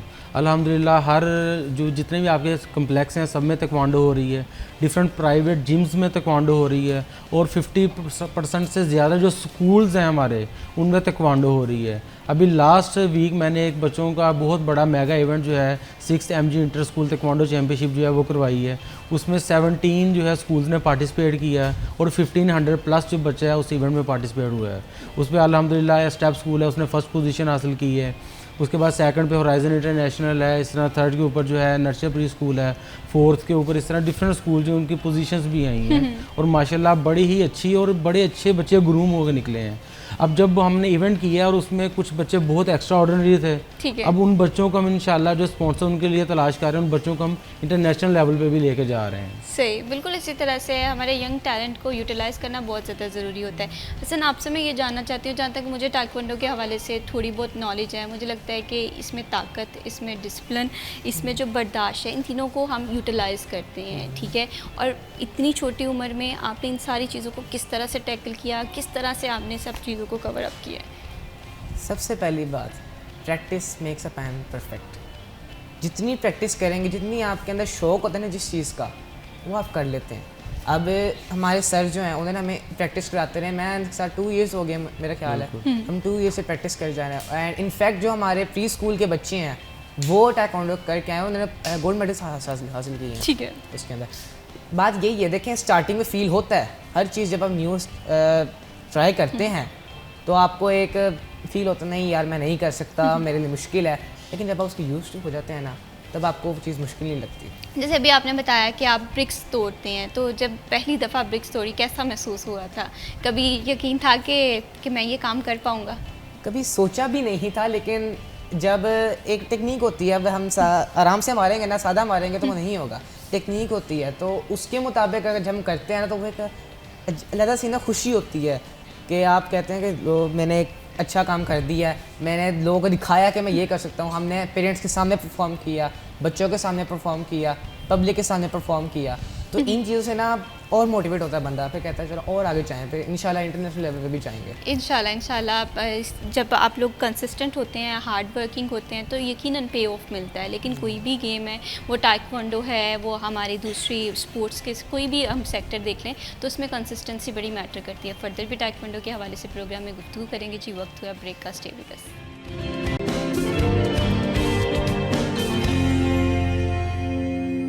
सिटी एट 10 में एक बार फिर खुश आमदीद। बात कर लेते हैं जी अब बर्थडे के हवाले से। सालगिरह बड़ा इंपॉर्टेंट और बड़ा ख़ास दिन होता है, और मैं हमेशा से कहती हूँ कि आपकी सालगिरह, आपकी सेलिब्रेशंस हमारे लिए बड़ी इंपॉर्टेंट होती हैं। आपकी सालगिरह को हम सिटी एट 10 में शामिल करेंगे। उसके लिए आपको अपने बर्थडे के हवाले से पिक्चर्स, वीडियोज़ हमें व्हाट्सएप करना है। हम शामिल होंगे आपकी सेलिब्रेशन में, आपकी सेलिब्रेशन को शामिल करेंगे सिटी एट 10 में। आज की सालगिरह के हवाले से बात कर लें तो आज माहिर टेक्स आमूर नईम कासिम गिल साहब जो हैं वो अपनी सालगिरह मना रहे हैं। तो सबसे पहले देखते हैं ये clip. Happy birthday, happy birthday, happy birthday to you. Happy birthday to you. Happy birthday. Naeem Qasim Gill साहब को सिटी 41 की पूरी टीम की जानिब से बर्थडे की ढेरों ढेरों मुबारकबाद। आपकी ज़िंदगी का हर दिन खुशियों से महकता रहे और आपको ढेर सारी कामयाबियाँ और कामयाबियाँ अल्लाह ताला अता करें। बढ़ाते हैं जी प्रोग्राम को आगे, और हम बात कर रहे हैं एक और बर्थडे के हवाले से। इससे पहले कि हम बर्थडे वो प्रोग्राम को आगे बढ़ाएं, सेकंड बर्थडे जो है वो मोहम्मद जैन सईद शाकिर साहब की है। तो देखते हैं ये क्लिप। ज़िंदगी का हर दिन इसी तरह से खुशियों से महकता रहे। जी बढ़ाते हैं प्रोग्राम को आगे, और ब्रेक पे जाने से पहले हम बात कर रहे थे टाइक्वांडो के हवाले से। टाइक्वांडो बहुत सारे लोगों के लिए ये कोई नई गेम नहीं है। बहुत सारे लोग इस चीज़ को सीखना तो चाहते हैं, लेकिन माइंड में थोड़ी सी तसब्सुब होते हैं, कोई क्वेरीज़ होती हैं कि इस गेम को किस तरह से किया जाए। और बहुत सारे लोगों को टाइक्वांडो और जो मार्शल आर्ट की एक वेरिएशन है और कराटे, इसमें डिफरेंस नहीं पता होता है। इसमें गुफरान साहब, मैं आपसे ये जानना चाहती हूँ कि टाइक्वांडो के हवाले से बात करें। मुझे भी इससे पहले ये लगता था कि टाइक्वांडो और कराटे एक ही गेम है, तो इस हवाले से थोड़ी सी क्लैरिफिकेशन बताइए कि इन दोनों में डिफरेंस क्या है।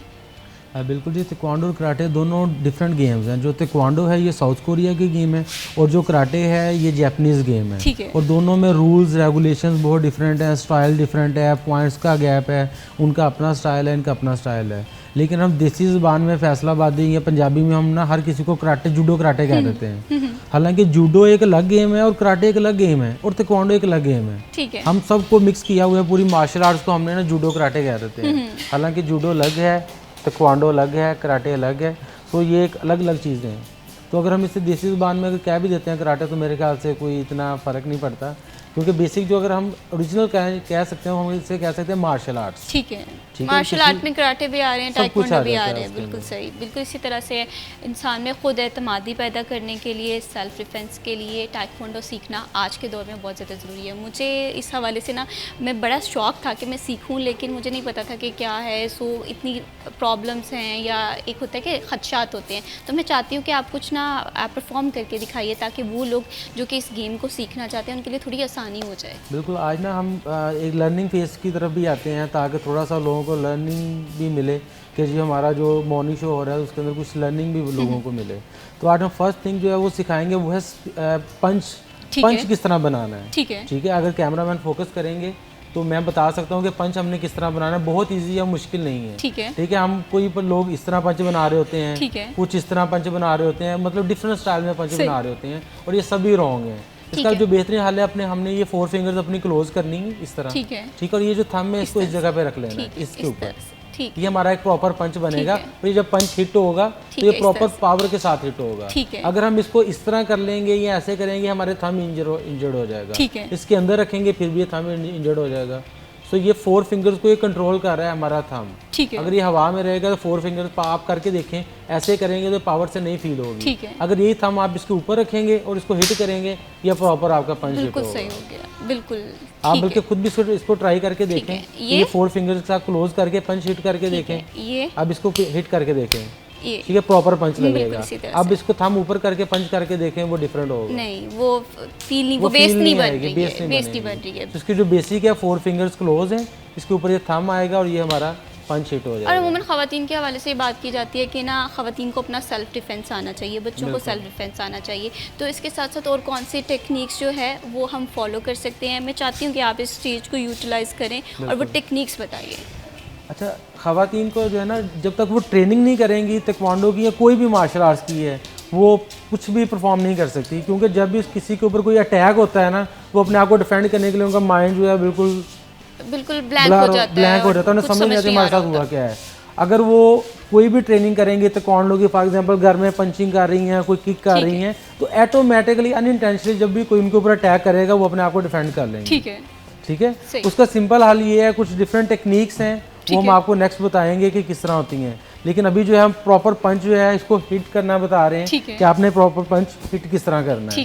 ठीक है, कोई भी आपके सामने आ रहा है, आपको उसने ग्रिप किया हुआ है, हमने जाना है उसको हिट कर देना है। ठीक है, उसके अलावा किक है, किक जो है हम ये किक हिट कर सकते हैं किसी को भी, ये नॉर्मल हिट है, मतलब हमने अपना नी रेज किया और किक मार दी। ठीक है। अच्छा, ये भी है ना कि हमारे ग्राउंड के साथ कनेक्शन स्ट्रांग होना चाहिए, इस पे भी थोड़ा सा बताएं कि किस तरह से हम इस चीज़ को मेंटेन कर सकते हैं। अगर एक्टिविटीज़ हम घर में करेंगे किसी भी जगह पे, ज़रूरी नहीं है कि हमने क्लब में जाकर ट्रेनिंग करनी है, किसी एरिया में करनी है, प्रॉपर घर में आपका ड्राइंग रूम है, कोई भी एरिया है, उसमें आप जाएँ, थोड़ा सा वार्म अप करें और आराम से। मैं कभी भी ये नहीं कहता जी आपकी किक किधर हाइट पे जानी चाहिए। स्टार्टिंग में आप क्या करें, अपनी किक बिल्कुल निचले लेवल पे इधर से किक स्टार्ट करें, ऐसे आराम से। जब इधर आ जाए फिर इसका थोड़ा सा लेवल रेज कर दें किक का। जब ये रेज हो जाए उसके बाद जब ये रेज हो जाएगा फिर आहिस्ता आहिस्ता किक को ऊपर ले जाए। ठीक है, बिल्कुल सही। ठीक है, ये डिफरेंट पार्ट्स हैं, ये नहीं कि हमने अगर किसी को देख ली है उसकी स्ट्रेचिंग फुल है तो हमारी डे 1 में स्ट्रेचिंग फुल हो जाएगी, क्योंकि उसको ट्रेनिंग करने में एक टाइम लगा है। उसने तकरीबन 2 साल 3 साल 4 साल या 5 साल लगाए हैं, तो उसकी किक हाइट पे गई है। ठीक है, उसको देख के डे 1 पे हमने किक को हाइट पे ले जाने की कोशिश करके अपने आप को मसल स्टिफ नहीं कर लेना। ठीक है, उसका बेहतरीन हल क्या है कि ग्राउंड लेवल पे ये इधर से किक स्टार्ट करेंगे, साथ पंचिंग जो है आराम से पंचिंग। ठीक है। और अगर बच्चों के डिफेंस के हवाले से बात करें तो बच्चों को किस तरह से इस चीज़ को सिखाया जा सकता है, इस हवाले से भी डेमो करके दिखाइए। अभी क्योंकि बच्चों को स्टार्ट में हम सेल्फ डिफेंस जो है ना वो प्रॉपर उस वे में हम सिखा नहीं सकते छोटे बच्चों को। ठीक है, उसके लिए हमने बच्चों के डिफरेंट कॉम्पिटिशन जो होते हैं, जो इंटरनेशनल पे करवाए जाते हैं, वो हम बच्चों को इंटर स्कूल कॉम्पिटिशन भी करवाते हैं। उसके एक छोटे से डेमोन्स्ट्रेशन देते हैं कि बच्चे जो है वो स्पीड पंचिंग है। ठीक है, अब वो बच्चा किसी को हिट करने के लिए स्पीड पंचिंग तो करेगा ना, उसका हमने एक कंपटीशन बनाया है स्पीड पंचिंग का। अभी कुछ बच्चे, छोटे बच्चे बिल्कुल बिगनर्स आपके पास आएंगे और स्पीड पंचिंग करेंगे। चलिए ठीक है जी, प्लीज जी। फर्स्ट बेटा आप आए, स्पीड पंचिंग करेंगी, आपके सामने स्पीड से पंचिंग करेंगी, ये सीधी। Yes, very good. ठीक है, यस, गुड, ठीक है, वेरी गुड। अब देखें कि इसका जो पर्पस था, हमने बच्चे में कॉन्फिडेंस बिल्ड करना था कि बच्चा जो है पंच कर सकता है। अब ये जब ये स्टार्ट में बच्ची आई थी, ये बिल्कुल पंच नहीं कर ही नहीं रही थी, मतलब टच ही नहीं कर रही थी टारगेट। अब देखेंगे आपके सामने बच्ची परफॉर्म कर रही है। Very good. अभी नेक्स्ट एक और बच्चे को हम लेके आते हैं, बेटा आप आए। बिल्कुल, ये बच्चों में ये खुद ये बच्चे, ये मैं वो बच्चे लेके आए जो बिल्कुल शाय थे। ठीक है, मतलब मैं वो जो मेरे प्लेयर्स हैं जो बिल्कुल एक्टिव है, वो बच्चे नहीं है आज हमारे पास। ये वो बच्चे हैं जो रियलिटी है कि ये बच्चे कुछ बिल्कुल सर हम नहीं कर सकते, हमने ताइक्वांडो क्लास करनी नहीं है। ठीक है, ये वो बच्चे हैं कि पेरेंट्स कहते हैं ताइक्वांडो करें, बच्चे नहीं सर हमें चोट लग जाएगी। ये वो बच्चे हैं और आपके सामने ये परफॉर्म करेंगे आज। ठीक है, स्पीड पंचिंग करें बेटा। यस, सही। देखिए माशाल्लाह बच्चे स्पीड पंचिंग कितनी अच्छी परफॉर्म कर रहे हैं। इसी तरह स्पीड किकिंग करें, स्पीड से। यस, ये देखें ये बच्चे स्पीड किकिंग भी कर रहे हैं। ठीक है, वेरी गुड, ओके गुड। ठीक है, नेक्स्ट। बिल्कुल, ये सारी चीज़ें बच्चों को सिखानी चाहिए आज के दौर के हवाले से। ये देखें, yes, speed punching, wow very good.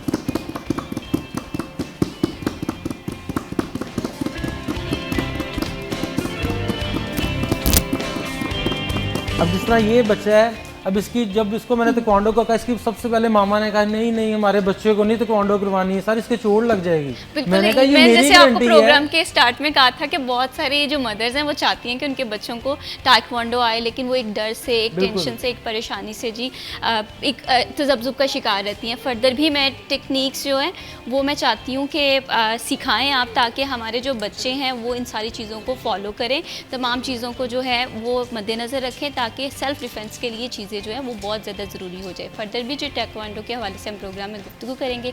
वक्त हुआ एक छोटी सी ब्रेक का, stay with us.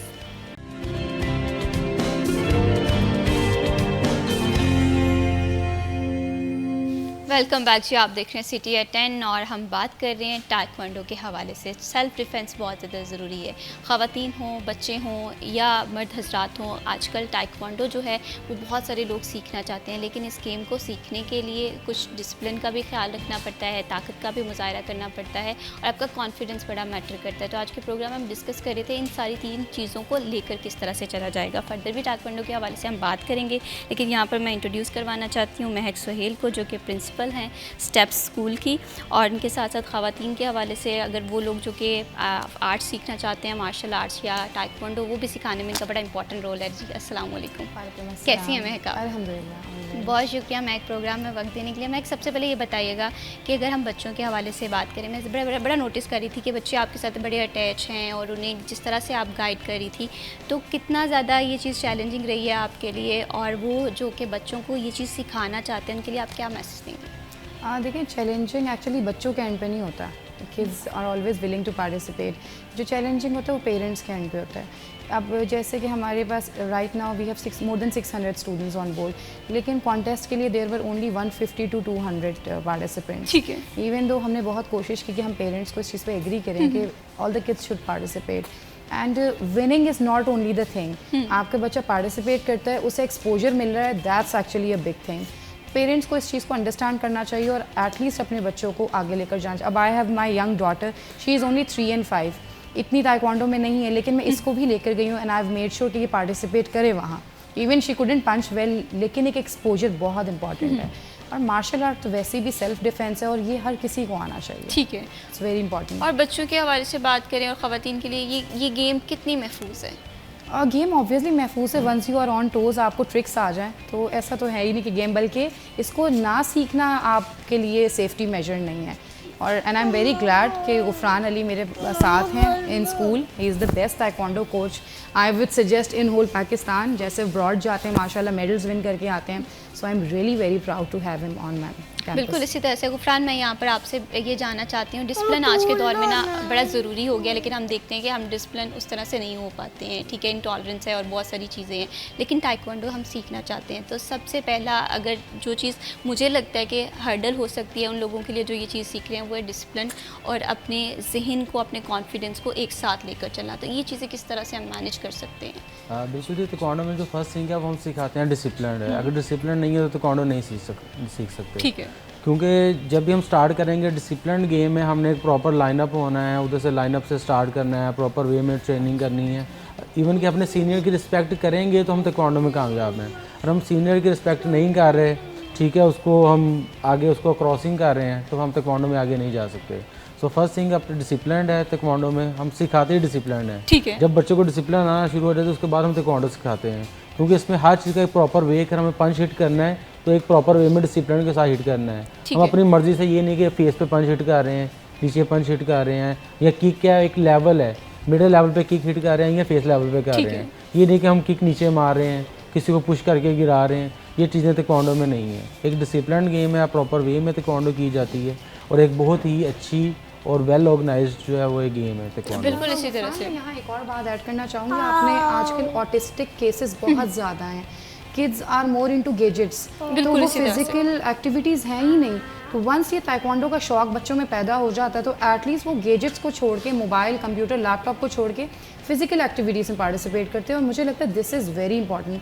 Being a principal in preschool, there are so many students जिनको स्पीच डिले इशू है, जिनकी स्पीच क्लैरिटी नहीं है, autism issue, Down syndrome issue, ऐसे बहुत सारे कंसर्न्स हैं जो मैं डील कर रही हूँ। Parents are so upset, like class 1-2 के लेवल तक ये हम कंसर्न। बिल्कुल बिहेवियर डेवलपमेंट नहीं हो रहा। हमने बड़ी इजी सी प्रैक्टिस की हुई है, बच्चों को एंगेज करने के लिए फ़ोन दे देते हैं, हालांकि यही वो उम्र होती है जब इंसान का बिहेवियर डेवलप हो रहा होता है, जब इंसान डिसिप्लिन हो रहा होता है, जब पता होता है कि सराउंडिंग में किस तरह से रहना है। तो मैं आपसे ये भी जानना चाहती हूँ कि अगर हम टाइक्वांडो के हवाले से बात करें तो मुझे लगता है कि हमें हर स्कूल की सतह पे इनिशिएटिव लेने की ज़रूरत है, इसे हमें निसाब में शामिल करने की ज़रूरत है। आप इस चीज़ को किस तरह से देखती हैं? आशुब, ये आपकी बिल्कुल बात ठीक है कि ताइक्वांडो हमारे करिकुलम का पार्ट होना चाहिए, and most of the schools are following now this curriculum. It's a part of a curriculum now, जैसे फिजिकल एजुकेशन है।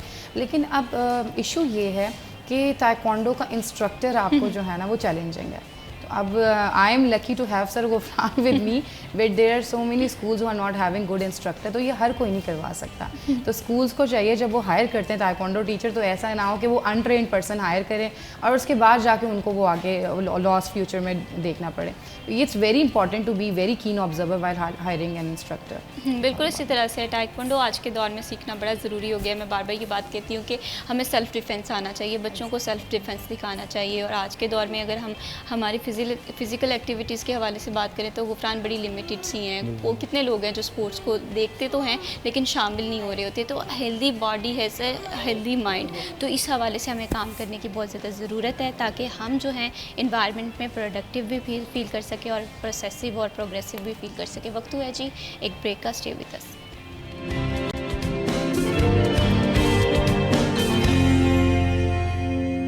वेलकम बैक, आप देख रहे हैं सिटी एट 10 और प्रोग्राम में हम गुफ्तगू कर रहे हैं जी सेल्फ डिफेंस बहुत ज़्यादा ज़रूरी है। टाइक्वांडो सीखने के लिए क्या क्या अपॉर्चुनिटीज़ हैं, और सबसे बड़ी बात कि जब भी हम किसी गेम को सीखने के हवाले से सोचते हैं, हर गेम्स के अपने प्रोज एंड कॉन्स होते हैं, लेकिन चैलेंजेस को देखना, ओवरकम करना बहुत ज़्यादा ज़रूरी होता है। गुफरान, क्योंकि आप प्लेयर भी हैं, आप कोच भी हैं, फिटनेस ट्रेनर भी हैं, तो मैं आपसे ये जानना चाहती हूँ कि आपकी नज़र में टाइक्वांडो का सबसे बड़ा चैलेंज क्या है ताकि वो लोग जो इस गेम को सीखना चाहते हैं वो इस चीज़ को कवर कर सकें।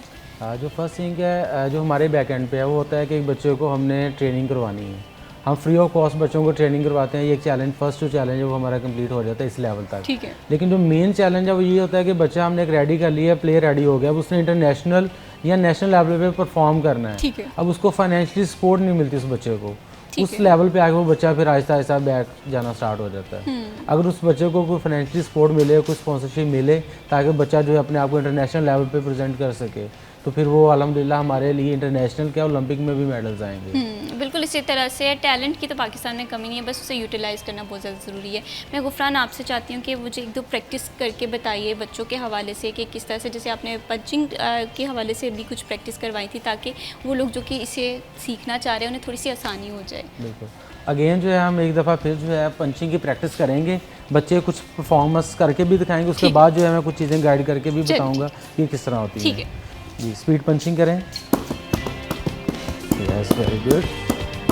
अरे वाह, very good, very good. Okay, next आप आए। Yes, start punching. Yes, very good, nice. Speed punching. Yes, very good. अरे वाह। Okay, next. ओके बेटा आप आए। स्पीड किकिंग करें, speed kicking. Yes, very good. Yes, okay, very good. Okay, ठीक है। Okay, go back. बिल्कुल, दैट्स वेरी ग्रेट एक्टिविटी, बच्चों को सिखानी बहुत ज़रूरी है। बिल्कुल।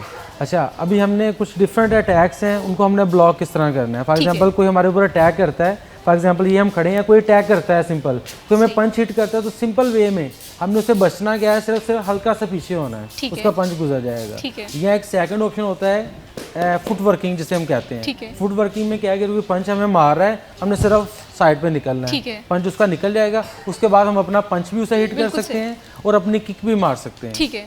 ठीक है, फॉर एग्जांपल हमें किसी ने पंच हिट किया है, हम साइड में निकलेंगे, उसका पंच निकल गया, उसके साथ ही हम उसे किक हिट कर देंगे। ठीक है। इस तरह डिफरेंट वेज होते हैं। और दूसरा क्या, हम खड़े हैं, किसी का पंच हमें मार रहा है, कोई हमें पंच मार रहा है, हम उसको ब्लॉक करेंगे उसके पंच को और उसके फेस पे हम अटैक कर देंगे। ठीक है। इस तरह बहुत सारी टेक्निक्स हैं। इंशाल्लाह जो हमारा नेक्स्ट होगा उसमें हम जो है 1-to-1 जो है सेल्फ डिफेंस की कुछ टेक्निक्स भी परफॉर्म करेंगे, क्योंकि आज हमारे पास टाइम काफ़ी शॉर्ट था और हमने जो बिगनर्स बच्चे थे आज हमने उनको प्रेजेंट करना था कि बच्चे जो थे बिल्कुल ताइक्वांडो नहीं कर रहे थे और अब इस लेवल पे आ गए हैं कि स्पीड पंचिंग और स्पीड किकिंग की तरफ चले गए हैं। नेक्स्ट जो हमारा सेशन होगा हम उसमें प्रॉपर सेल्फ डिफेंस सिखाएंगे कि अगर आपको कोई ग्रिप करता है तो हमने उसको किस तरह डिफेंड करना है। बिल्कुल इसी तरह से सेल्फ डिफेंस की टेक्निक्स होती हैं, टिप्स होती हैं, और अक्सर जब भी हम सेल्फ डिफेंस के हवाले से बात करते हैं तो हम कहते हैं कि शायद हम सेल्फ डिफेंस नहीं कर पाएंगे, सामने वाला ज़्यादा ताकतवर है।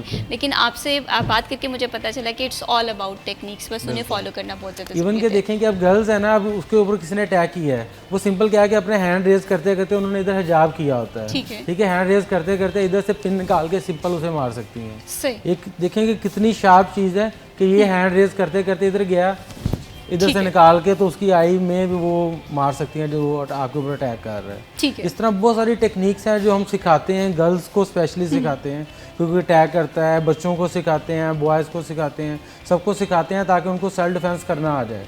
ये कोई नॉर्मल चीज़ें हैं, सिर्फ क्या है कि उसको हमने इम्प्लीमेंट करना है, उस चीज़ को इम्प्लीमेंट करना है कि जी हमें कोई पुश कर रहा है उसको हमने किस तरह डिफेंड करना है, कोई हमें हिट कर रहा है, कोई गिरा रहा है, इवन कहीं किसी ने गन भी रखी हुई है हमारे ऊपर तो उसको हमने किस तरह डिफेंड करना है। फॉर एग्जांपल किसी ने गन रखी हुई है इधर से, सिंपल वे है कि उसको हमने इधर से उसका हैंड मूव करेंगे, उसको पंच हिट कर देंगे। फर्स्ट थिंग है उसका हमने गन को साइड पे करना है, जब वो साइड पे हो जाएगा उसके बाद हम अपना अटैक करेंगे उसके ऊपर। बिल्कुल, डिफेंसिव और अटैकिंग ये दोनों चीज़ों को एक साथ यूटिलाइज करना बहुत ज़्यादा ज़रूरी है, यही टाइक्वांडो। जी बिल्कुल। पर्टिकुलर अबाउट द गर्ल्स जो मेरे पास पढ़ रही हैं, तो एट टाइम्स मुझे होता है कि गर्ल्स स्पेशली इन फैसलाबाद जहाँ जिस तरह यहाँ मेंटालिटी के लोग हैं, तो at times there are questions कि बच्चियाँ जो हैं एक मेल इंस्ट्रक्टर से किस तरह से ट्रेनिंग लेंगी।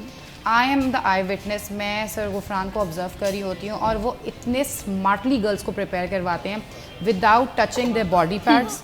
लाइक उन्हें इस तरह गाइड नहीं करना पड़ता कि शोल्डर टच हो रहा है या आपके कोई लोअर बैक टच हो रही है, nothing at all, it's just with the instructions and he is doing a very brilliant job. ये मेरी भी बेटी हो, I know she is in the safe hands with him. बिल्कुल सही, बिल्कुल पेरेंट्स का ये एक मेजर कंसर्न रहता है और महक ने बड़े अच्छे से इस चीज़ को एड्रेस किया है और ऐसे कोचेज़ की गुफरान ज़रूरत है। मैं ऐड करना चाहता हूँ, देखें कि अगर पेरेंट्स कहते हैं जी कि एक मेल जो है वो बच्चों को ट्रेनिंग करवा रहा है, क्या आपका बच्चा जिसके साथ ड्राइवर के साथ जा रहा है क्या वो मेल नहीं है?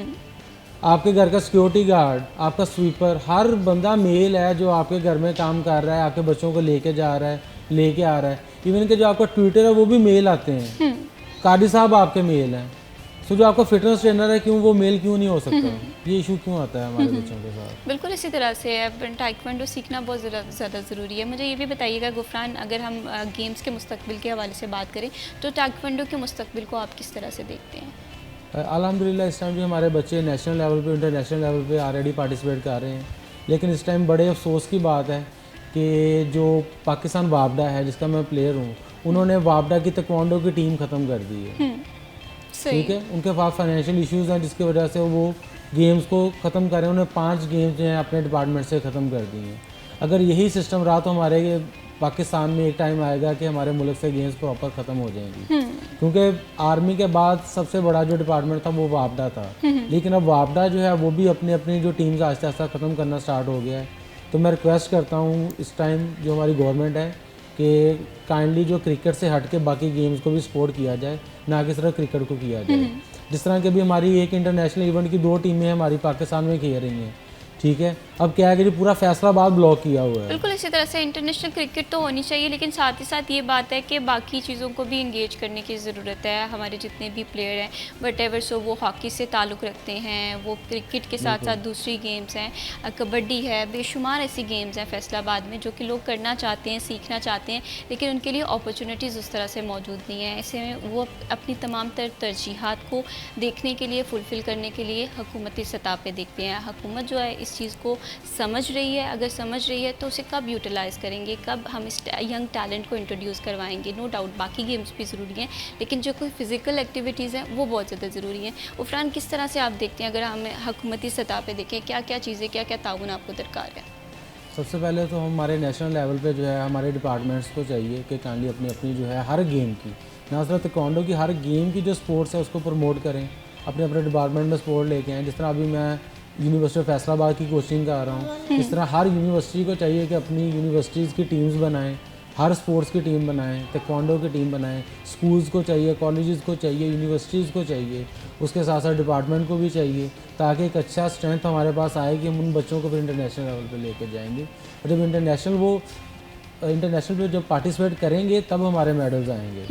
ठीक है, जिस तरह इंटरनेशनल जो हमारे ओलंपियन हम देखते हैं जी, ये फ़लाँ कंट्री के इतने ओलंपिक में मेडल आ गए हैं, हम ये नहीं देखते कि वो लोग जो है इंटरनेशनल कितने इवेंट्स में हर साल पार्टिसिपेट करते हैं। अगर एक ओलंपिक का प्लेयर है, हर साल तकरीबन 8 से 10 इंटरनेशनल इवेंट्स में पार्टिसिपेट करता है, और हम लोग जो है बड़ी मुश्किल से एक, और वो भी हम हमारे जैसे प्लेयर जो हमारे इंटरनेशनल चैम्पियन है वो साल में एक इवेंट खेलते बिल्कुल हैं इसी तरह से है गुफरान, वसाइल की अगर कमी है तो इन वसाइल को यूटिलाइज़ करना बहुत ज़्यादा ज़रूरी है। हम उम्मीद करते हैं कि हुकूमत इन तमाम चीज़ों को अपनी तरजीहात में शामिल करेगी। बहुत शुक्रिया गुफरान, प्रोग्राम में वक्त देने के लिए बहुत शुक्रिया महक, आपने प्रोग्राम में वक्त दिया जी। खेल कोई भी हो, अपने आप को यूटिलाइज़ करना, अपने टैलेंट को पहचानना और उसके लिए राइट प्लेटफॉर्म यूज़ करना या ढूंढना बहुत ज़्यादा ज़रूरी है। तो अगर आपने कोई टैलेंट है तो उसे शो कीजिए जी। इसी के साथ मैं भी शबीब को दीजिए इजाज़त, अल्लाह हाफ़िज़।